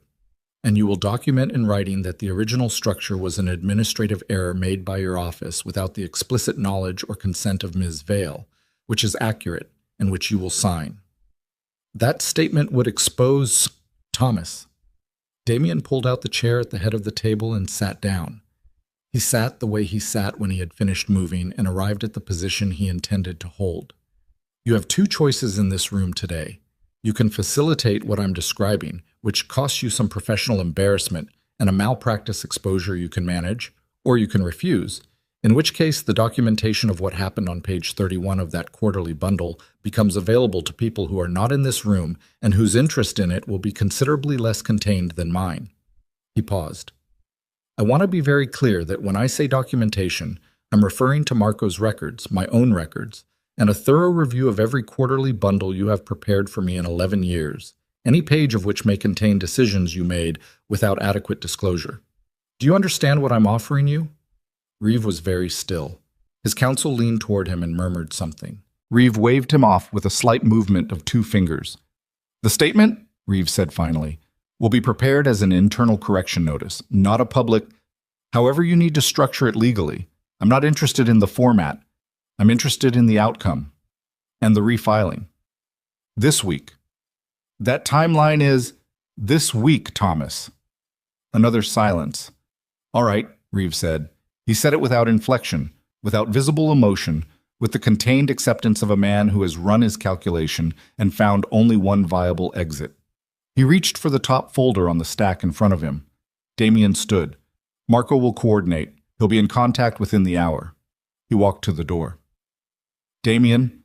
Reeves' voice stopped him. He turned. Reeve had aged somehow in the last 10 minutes, or perhaps Damien was seeing him accurately for the first time. the actual age underneath the cultivated composure, the years of careful maneuvering that left a particular kind of mark on a face. For what it's worth, Reeves said, the original intent was to protect the asset base of the partnership, not to— I know what you tell yourself, Thomas, Damien said. I've been telling myself things for 4 years. I'm acquainted with the process. He left. The elevator took 40 seconds going down, same as it had going up, and Damien stood in it with his hands in his pockets and his eyes on the middle distance and felt the specific quality of a confrontation that has gone the way you needed it to go and left you emptier rather than more full. He had expected something from Reeves' office, clarity perhaps, or the release that comes from addressing something directly, and found instead just the next step in a sequence that had more steps, and the knowledge that every step was correcting something that should not have required correction. Marco was waiting in the lobby. Done, Damien said. He'll cooperate? He'll cooperate. They walked out into the street. The October air was cold and direct, the kind of cold that arrives without apology, and it hit Damien's face as they came through the glass doors with a physicality he was faintly grateful for, something immediate, something present, a sensation that existed entirely in the current moment rather than in the accumulated wreckage of the previous 48 hours. Her attorney, he said, Harriet Bloom. I know who she is. I want you to contact her office. He stopped walking, turned to Marco. Not to negotiate, not to make an offer. I want you to call Harriet Bloom's office and tell them that Thomas Reeve will be providing documentation of an administrative error in the Vale signature trademark filing, and that the refiling under Serena Vale's individual name is being processed this week, and that this comes without conditions, without a counteroffer, and without any request for communication from Ms. Vale. Marco looked at him. I'm not trading it, Damien said, but it's hers. It was always hers. I'm returning it because that's the only correct thing to do, and because— He stopped, ran one hand across the back of his neck. Because the alternative is being a man who holds a woman's own name hostage, and I already know what that man looks like. I watched him on a phone screen in a hotel bar 2 nights ago. I don't want to be him anymore. Marco was quiet for a moment. And the property work, the Kessler royalties, the promenade credit, all of it, Harriet's office. No conditions. Damien, your legal team is going to— I know what they're going to say. Tell them I've decided. The board. Marco. Right. Make the call. Marco stepped away to make the call. Damien stood on the sidewalk outside Thomas Reeves' building on 53rd Street and watched the traffic and felt the cold and thought about nothing specific, which was unusual for him and which felt, under the circumstances, like the only honest available response to a situation that had revealed itself to be larger and older and more serious than he had been willing to look at directly while he was inside it. He thought about her face in the rideshare footage that 1,000 comment sections had analyzed frame by frame, the way she had gone somewhere inside herself. He thought about her folding the wedding dress. He had not been able to stop thinking about this, not the leaving. He understood the leaving. He could map it. It was a response to a series of identifiable provocations, and he could trace it. But the folding. She had taken the time to fold the dress carefully and lay it across the chair. She had not crumpled it or left it on the floor or hung it in the closet as if she planned to come back for it. She had folded it with the specific attention of someone who understands that the object itself is not the problem, that the object is only a thing, that things deserve to be handled gently even when you are done with them. That detail told him something about her that 4 years of proximity had apparently not quite managed to land. She was not operating from anger. She had never been operating from anger. She had been operating from something considerably more durable and considerably more final, and he had spent 4 years mistaking its exterior texture for forgiveness when what it actually was clarity. She saw things clearly. She always had. He had mistaken her clarity for patience because he had needed her to be patient. And she had allowed the mistake because she was a woman who gave things, relationships, people, situations, every fair chance before she closed the book on them. She had given him every fair chance. He had used all of them. Marco came back. Harriet Bloom's office says they'll have a response by end of day. The paralegal sounded— He paused. Surprised. Good. Rivera still wants to meet. Schedule it. And Bianca? Tonight, 7 o'clock, the restaurant on Mercer, the one in the back. He started walking. Not because I want to, because there are things I need to say to her that need to be said in person, and once they're said, I want to be done. What things? Damien didn't answer immediately. They moved through the foot traffic of 53rd, two men in good coats walking with the purposeful unhurry of people who have somewhere to be and are not panicking about getting there. Things she already knows, he said finally. I just need her to hear me say them without the 20-year friendship making it easier for either of us to pretend I'm not saying them. Marco nodded. And the video, Damien said. It's at 11 million. He didn't respond to this. 3 news programs want statements. A radio show in Boston, someone who knew you when you were starting out. He's been talking about it on air, sympathetically toward her, which is accurate. Marco stopped walking. Damien took 2 more steps before he realized and stopped too, turning. You're going to give her everything back, Marco said. The trademark, the royalties, the promenade credit, all of it, no conditions. Yes? And you're not asking for anything in return? No. Not even, Marco. Not even a conversation. Damien looked at him. Marco had the expression of a man who has known someone for 17 years and is looking at them now the way you look at something you are seeing differently than you have seen it before. Not worse, not better, just differently. She doesn't owe me a conversation, Damien said. She doesn't owe me anything. That's the whole point.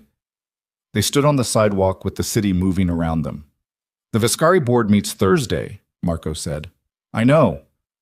After the video, after the wedding, they're going to want to discuss leadership, continuity, whether... I know. Damien, are you ready for Thursday? Damien looked at the street.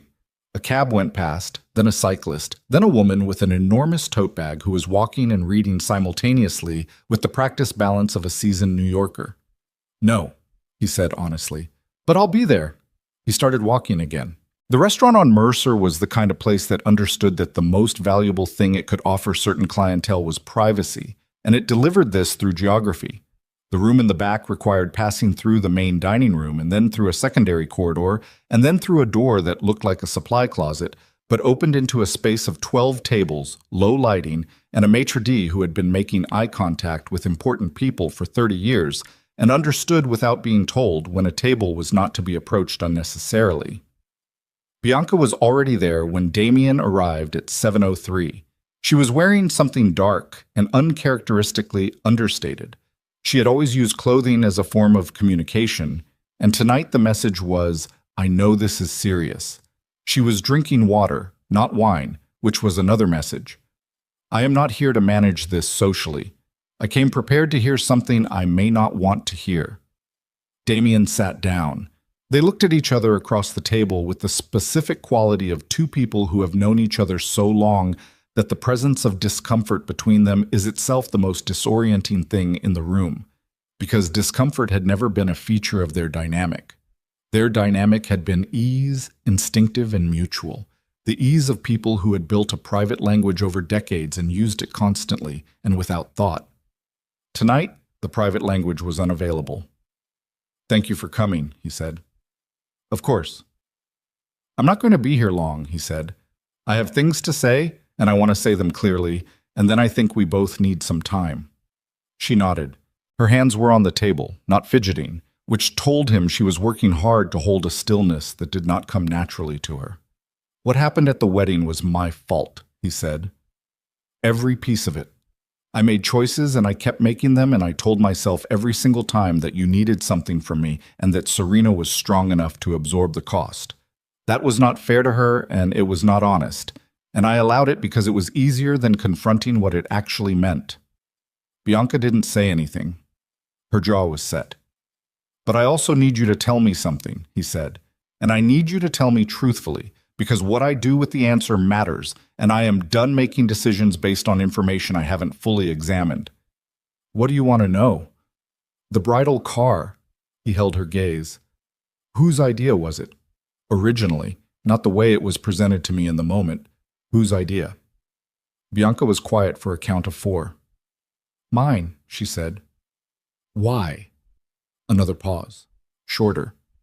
Because Luciano was going to see the footage, she said. Her voice was even, but her jaw was tight, and her eyes had taken on the particular quality of someone telling the truth after a long time of not quite telling it. He's in Rome. We've been... It's complicated. He thinks I'm irrelevant to anyone important. I wanted him to see footage of me arriving at a Viscari wedding in the bridal car, with you. She stopped, started again.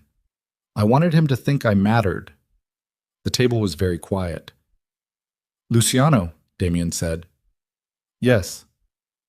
You used my wedding, you used Serena's wedding, to make another man jealous. Bianca said nothing. And I handed you the keys, Damien said. His voice was not raised. It was, if anything, quieter than usual, which was the quality that people who knew him understood as the signal that something had arrived at a final resting place. Damien, I didn't think... No, he said. You didn't think about her at all. That's what I'm saying to you. Neither of us did. We have spent 20 years not thinking about the people around us when we were thinking about each other, and we've called it friendship, and we've called it family, and we've called it a lot of things. And the woman who actually deserved our consideration paid the full price of all of it. Bianca's eyes were wet. She was not someone who cried easily, and the effort of containing it was visible in the set of her mouth and the tension across her forehead, and Damien looked at it with the compassion that was genuine and that sat beside something harder and did not dissolve it. I love you, he said. That's not the question. The question is what kind of love it has been, and what it has cost, and who has been paying. He put his napkin on the table. I think we need to not see each other for a while, he said. Not as a punishment. I'm not punishing you. I'm telling you that I need space to understand who I am without this dynamic.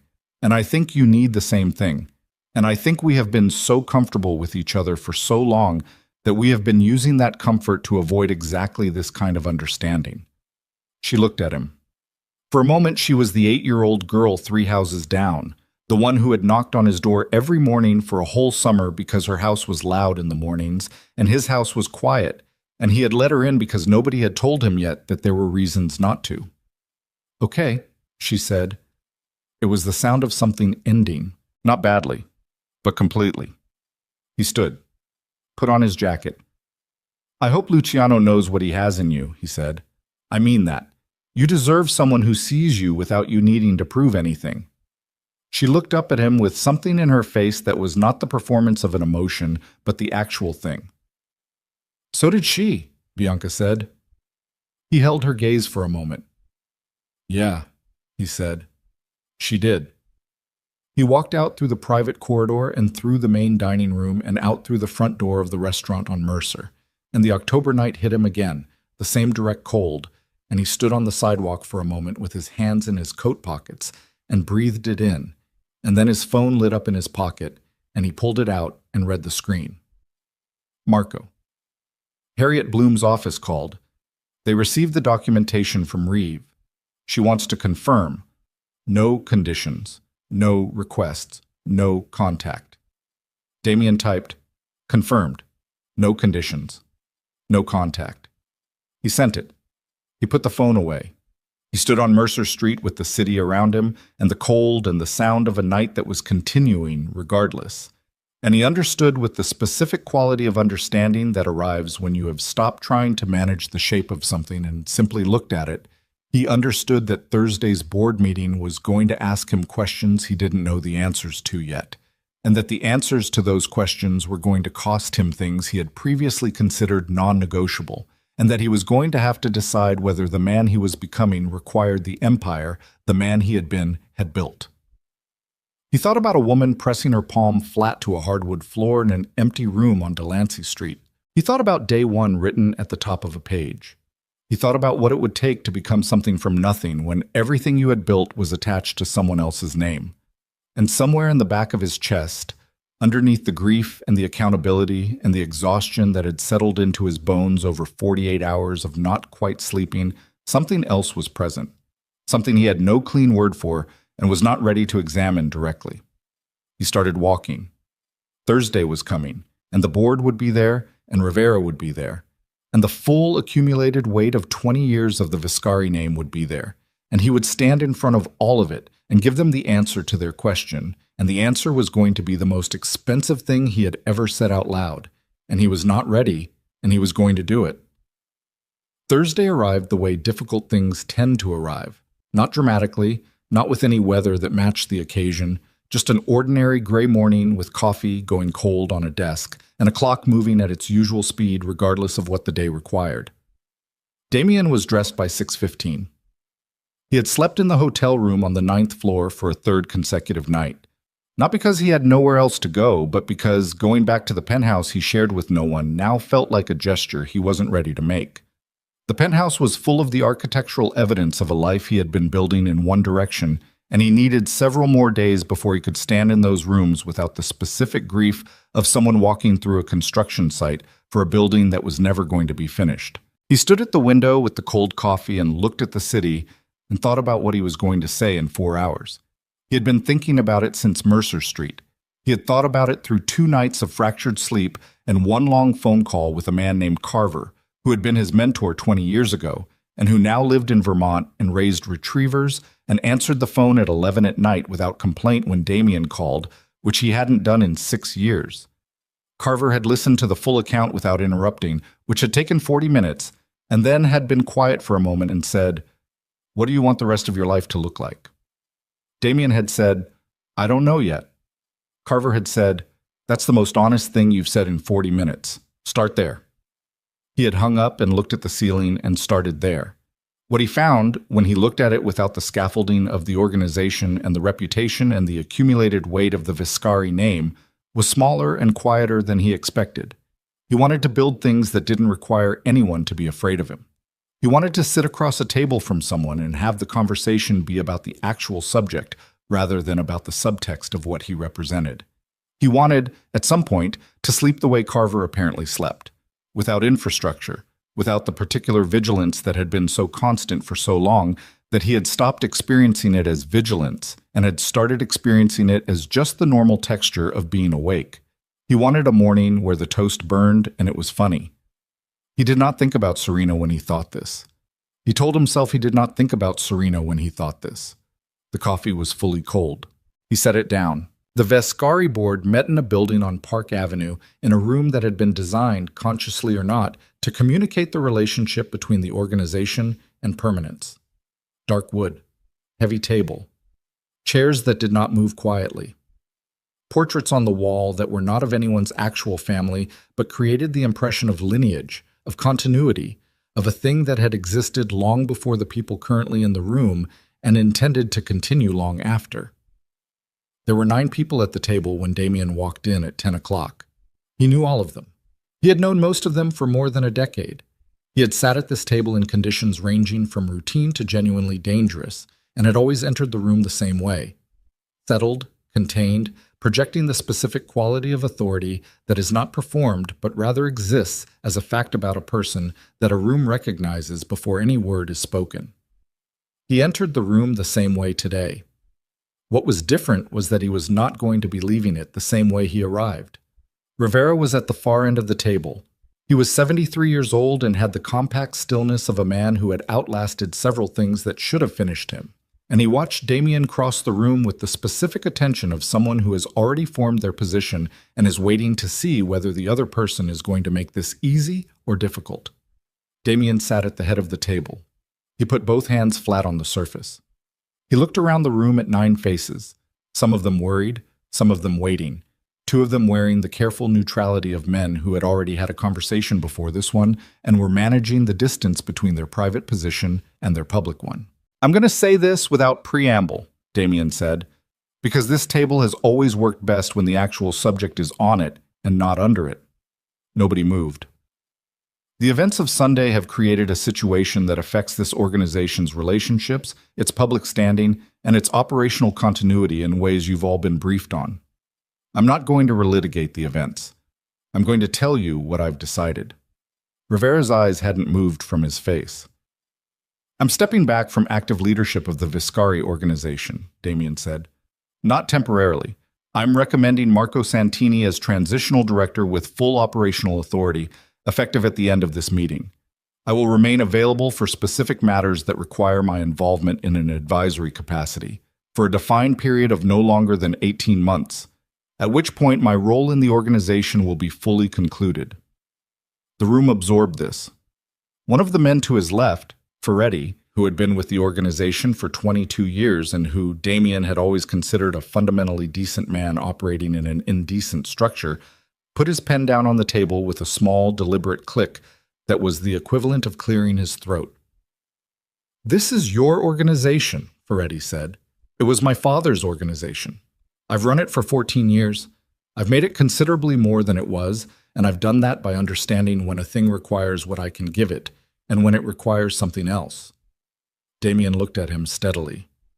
"It requires something else now. I'm not the right person to rebuild its public reputation from the position I'm currently in. Marco is. Marco has been ready for 3 years, and we've all known it." "The timing," Rivera said, speaking for the first time. His voice was low and measured and carried the weight of a man who has never in his professional life raised it and never needed to. "Is the timing about the organization or about something else?" "Both," Damien said. "I'm not going to pretend otherwise. Both things are true simultaneously, and I'm not going to insult you by arguing they're separate." Rivera looked at him for a long moment. "The woman," Rivera said, "is not a factor in this decision in the way you mean. She's not someone I'm chasing or someone I owe a gesture to. She's someone who showed me something about myself that required action." Damien held Rivera's gaze without difficulty, because what he was saying was true, and he had found, in the last 72 hours, that the truth had a particular quality of ease that he had not previously associated with it. "The action is this. You're giving up your seat at this table for a lesson in self-reflection," one of the men to Rivera's right said. His name was Galt, and he had always had the instinct to reduce things to their most cynical framing, which Damien had once found useful and now found simply accurate about Galt's character. "I'm giving up my seat at this table," Damien said, "because I've been sitting in it on borrowed moral credit for longer than I should have, and the interest has come due, and I'd rather pay it now than compound it further." He looked at Galt without hostility. "You can call it self-reflection if that framing makes it easier to process. I'd call it accounting." Galt looked at his hands. The vote, when it came, was 7-2 in favor of the transition. The two who voted against were doing so from loyalty rather than opposition, which Damien understood and which he made a note to address privately. The procedural elements took 40 minutes. Documents were signed. Marco was called in at 11:15 and was told, and his response to being told was to be very still for a moment and then to nod once, which was exactly the response of someone who had been waiting for a thing they weren't sure would come. At 11:57, Damien Viscari walked out of the boardroom at Park Avenue for the last time in his current capacity, and the city outside was doing exactly what it had been doing when he walked in. And this was in some ways the strangest part, the total indifference of the world to the internal architecture of a single man's rearrangement. He stood on the sidewalk. Marco came out 2 minutes later. They stood together without speaking for a moment. "You didn't have to do that," Marco said. "I know. The organization is going to be fine. I want you to know that." "I know that too. That's not why I'm worried." Marco looked at him. "I've been running something for 20 years, Damien said. "I don't know what I am without it." "Then find out," Marco said, simply, without embellishment, because Marco had always understood that the most useful thing you could give someone in a moment of honest admission was not comfort, but permission. Damien put out his hand. Marco shook it. Then he did something he hadn't done in a professional context in many years. He pulled Marco into a brief, solid embrace, the kind between men who don't do it often and mean it completely when they do. "Call me if you need me," Damien said. "I will." "Don't call me for the first 6 months." Marco almost smiled. "Understood." Damien walked to the car waiting at the curb, got in, and gave the driver an address that was not the penthouse. 6 months moved the way time moves when you are not managing it, but simply living in it. Unevenly, with long stretches that felt both slow and dense, and sudden compressions where you looked up and 3 weeks had passed. Damien moved out of the penthouse in November. He found a smaller place in Brooklyn, a third-floor walk-up with a kitchen that faced west and got the afternoon light. and he spent several weeks in it getting accustomed to the specific quality of silence that exists in a space that belongs only to you and requires nothing from you except your presence. He cooked badly. He read things he had been meaning to read for years. He called Carver twice, not at 11 at night, but in the morning, which felt different, less urgent, more considered. The call of a man choosing to maintain a connection rather than reaching for it in crisis. He read about the lawsuit between Harriet Bloom's office and Thomas Reeve, which had been filed in December, and which was progressing in the way that legal proceedings between parties who both have resources progress. Slowly, expensively, and with the specific public visibility that Reeve had been hoping to avoid. He did not involve himself in it. He had provided his documentation and his signed statement, and he had let the process be the process. He heard, through Marco in January, that Serena's trademark had been refiled under her name in December without incident, that the Kessler royalty documentation had been restructured to reflect her actual contribution, and that her attorney had sent a formal acknowledgement of receipt that contained no additional communication. He had asked Marco to stop updating him after that. Not because it was painful, it was, but that wasn't the reason. The reason was that he had made decisions in November that were not contingent on outcomes in Serena's life, and monitoring those outcomes was a way of making them contingent, which was a version of the old pattern wearing different clothes. He was trying to stop wearing the old patterns. It was harder than he had expected, and more interesting than he had feared. He started working with a development group in February on a legitimate hospitality project, a small hotel concept in the Catskills, nothing to do with the Vescari name, carried under his own given name in a structure so straightforward that his new attorney, a direct and mildly impatient woman who worked from an office in Chelsea, had laughed when she reviewed it and said, "This is just a normal business. You know that, right? It's just a normal business." He had said, "Yes, that's the idea." He had meant it. Serena opened the Vale Pastry House on a Saturday in March. The Delancey space had taken 4 months of construction, 6 months of recipe development that happened simultaneously in the small apartment kitchen where she had moved in October, and 1 month of soft opening during which she served exactly 8 tables and used the revenue to pay for the espresso machine she had been unable to justify in the original budget. Claudette had organized the opening because Claudette organized things the way some people breathe, not as a choice, but as a fundamental expression of nature. She had also, at some point in January, stopped being Serena's event coordinator and become something else that didn't have a professional title but manifested as showing up at the Delancey space on Tuesday evenings with her laptop and her opinions and an understanding of Serena's work that was more accurate than Serena's own understanding on the days when she was too close to it. The opening was not the kind of event Serena would have attended 2 years ago, when attending events had meant Damien's arm and Damien's contacts and the particular social geometry of a woman present as an extension of a man's world. It was 40 people in a room that seated 40, good music at a volume that allowed for actual conversation, and pastries that Serena had made herself beginning at 4 in the morning, and which were, by a margin that surprised even her, better than what she had made in any professional kitchen where she had worked for someone else.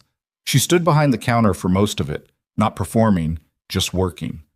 The butter tarts were gone by 6:30. She made a note about quantity for next week. Someone asked about catering, and she wrote down their contact information on a notepad she kept behind the counter, the same brand of notepad she had been writing in since October.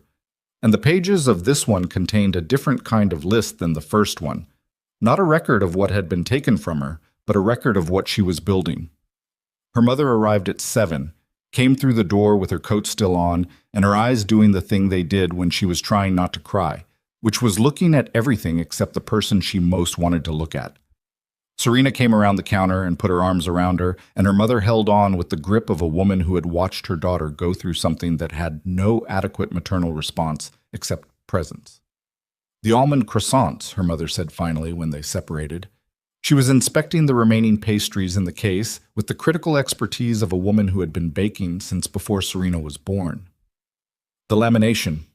"I know," Serena said. "Third batch is better. You'll see next week." "I'll be here next week." "I know you will."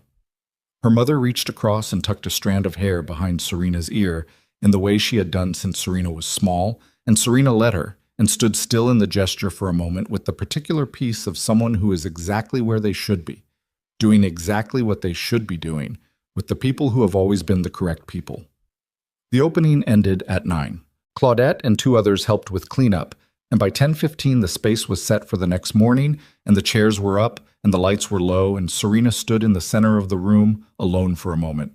The same position she had stood in October when the floor was dusty and the real estate agent was hovering, and felt the difference between those 2 versions of the same room. She crouched down and pressed her palm flat to the floor. The wood was warmer now.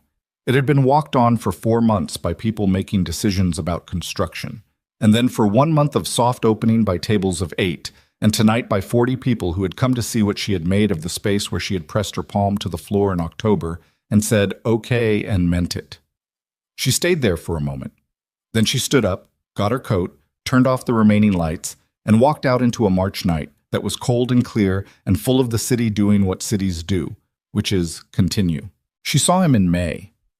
Not arranged, not the result of anyone's coordination or anyone's intervention or any of the various attempts by various well-meaning people in the preceding months to create a context in which 2 adults could have a conversation that those people felt was necessary.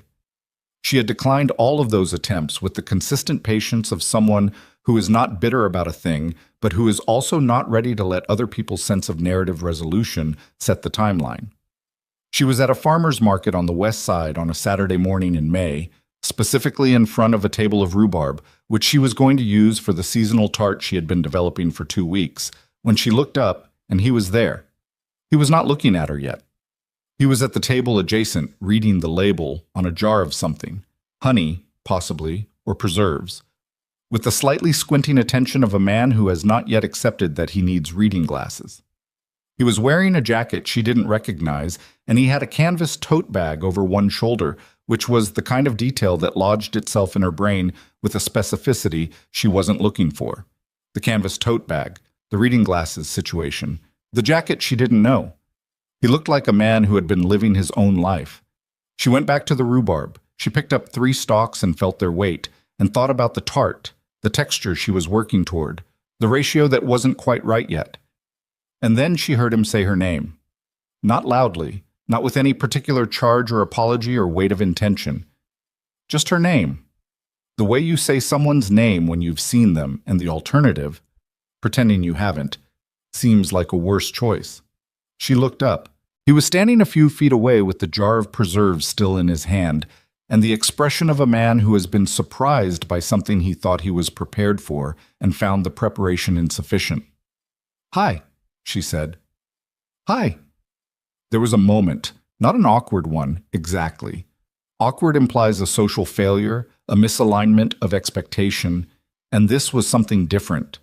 It was the particular quality of 2 people standing at the intersection of a shared history and a present that has grown separately, feeling the gap and finding it both wider and less terrible than expected. "The market," he said. "Rhubarb." He looked at the stalks in her hand. "For the veil?" "Seasonal tart," she said, still working out the ratio. He nodded. "I read about the opening. In March." "Yeah." The review in the Times was, "I know." She had not been able to read the review without her hand shaking slightly, which she had not told anyone because it seemed like an embarrassing response to a very good review, but her hands had shaken and she had stood in the kitchen reading it 3 times. "It was a good day. You deserved it." She looked at him. He said it without the weight of someone trying to communicate something additional, without the particular cargo of a man using a compliment as a vehicle for something else. It landed flat and clean and simply meant what it said. "Thank you," she said, and meant it. A woman pushed a stroller past them, and the market did its Saturday thing around them. Noise and color, and the specific gregarious energy of people interacting with food in season. And they stood in the middle of it for a moment that was not quite comfortable and not quite uncomfortable and had no existing category. "I'm in Brooklyn now," he said. It came out like an offering of information rather than a bid for response. "A place in Cobble Hill, 3rd floor. That's good?" "I'm working on a hotel project in the Catskills, small." He paused. "Normal." She looked at him. "I'm trying to understand what that means." he said, with a self-awareness that was not performed and not packaged as a charming quality. Just a man saying an accurate thing about himself. Normal. I'm not there yet, but I'm working on it. That sounds like a good project, she said. He looked at her for a moment, just looked, without trying to do anything with the looking. The trademark, he said, and the Kessler royalties and the promenade credit. I want you to know that wasn't... I'm not telling you because I want credit for it. I'm telling you because I need you to know that I knew. Once I actually looked at it, I knew what it was and I knew how it happened and I know what it cost you. I know, she said. Harriet told me. Then you know it came with nothing attached to it. I know. He nodded, looked at the rhubarb in her hand, back at her. I'm not asking, he said, for anything. I want to be clear about that. I'm not standing here as the beginning of something. I saw you, and I thought that pretending I didn't see you was something I was done with. Pretending things aren't what they are. Serena looked at him for a long moment, long enough to be honest, which required looking at more than his face, looking at the jacket she didn't know, the tote bag, the person who had been somewhere she wasn't for 7 months doing the work of becoming someone she hadn't yet met. You look different, she said. I am different, he said. I think. I'm not sure how yet. That's honest.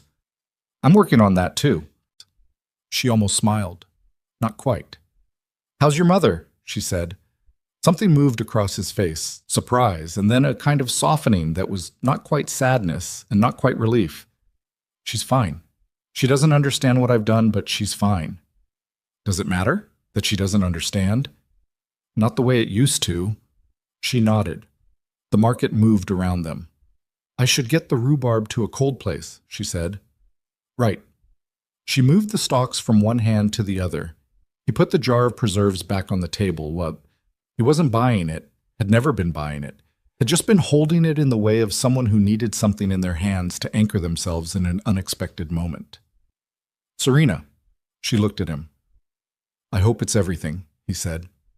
The veil. I hope it's everything you wrote down on that notepad. She looked at him for a long time. She thought about October, the cold floor, the word inevitable that she had found instead of possible. She thought about March, 40 people in a room, the almond croissants her mother had assessed with professional exactness, the butter tarts gone by 6:30. She thought about the notebook on her kitchen counter at home, with its current pages full of ratios and seasonal ingredients and lease extension calculations, and the name of a supplier in Vermont who had the specific variety of apple she wanted for October. She thought about the 7 words she had written on a piece of paper and left on a vanity in a hotel suite on the day she had decided. Most of it, she said honestly, still working on some of it. He nodded. She picked up a 4th stalk of rhubarb, which she did not strictly need, and added it to her basket anyway. Take care of yourself, Damien, she said. You too. She walked to the next table, which had strawberries. She didn't look back. Not because it didn't mean something. It meant exactly what it was, which was significant and unresolved and human and not clean, but because she had somewhere to be. And the somewhere was forward, and she had practiced forward for 7 months with the specific dedication of a woman who understood that you do not rebuild yourself by looking in the direction of the demolition. She bought the strawberries. She calculated rhubarb to strawberry ratios in her head on the way home, testing combinations, discarding the ones that didn't hold, circling the one that did with the precision of someone who has learned to tell the difference between a thing that almost works and a thing that is actually right. The seasonal tart went on the menu in June. Rhubarb and strawberry with a custard that was barely sweet and an almond crust that her mother had helped her get right in the 3rd week of testing. Serena priced it carefully. She had learned in the months of running the Veil that pricing was not just arithmetic but communication. It told people what the work was worth and trained them to value it accordingly, and she had priced everything at the Veil to communicate that what happened in this kitchen was serious work done by a person who knew its value. The tart sold out in the 1st week. She made a note, adjusted the quantity, kept the price. On the Wednesday of the 2nd week, a woman came in alone at 11 in the morning and sat at the small table by the window and ordered the tart and ate it with the focused attention of someone who was actually tasting rather than just consuming. And when she finished, she asked to speak to the owner.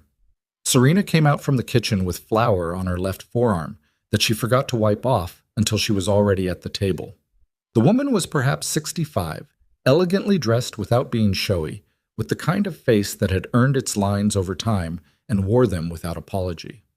She had a business card in front of her on the table. "I represent a culinary investment group," the woman said. "We're interested in supporting independent pastry concepts that have regional expansion potential. We don't take controlling stakes. We don't rebrand. We provide capital and distribution infrastructure, and then we leave the creative direction entirely with the owner." Serena looked at the card. She looked at the woman. She thought about Harriet's office in October, and the word inevitable, and the floor under her palm, and day one. "Tell me more," she said. She sat down. The flower was still on her left forearm. She didn't notice, and it didn't matter.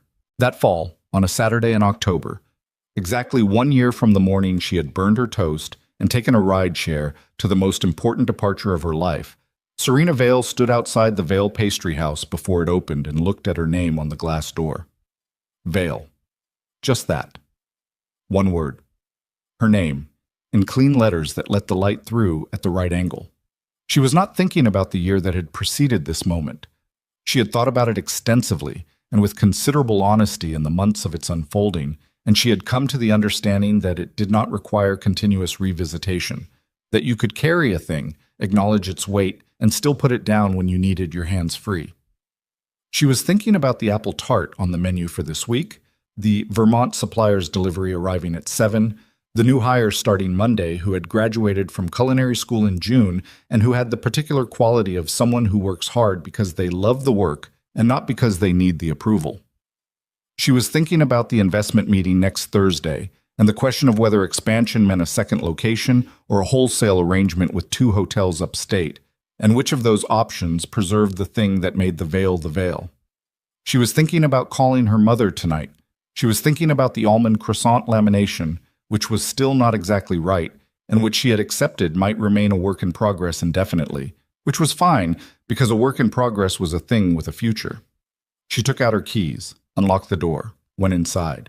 The kitchen was clean and cold and waiting, the way kitchens are in the early morning before the warmth builds from the ovens and the work begins, and she stood in it for a moment in the specific silence of a space that is hers, fully, legally, unambiguously, on paper and in every room, and she breathed it in, the cold and the clean, and the faint residual sweetness that lived permanently in the walls now, baked in. Then she turned on the ovens. She tied her apron. She began.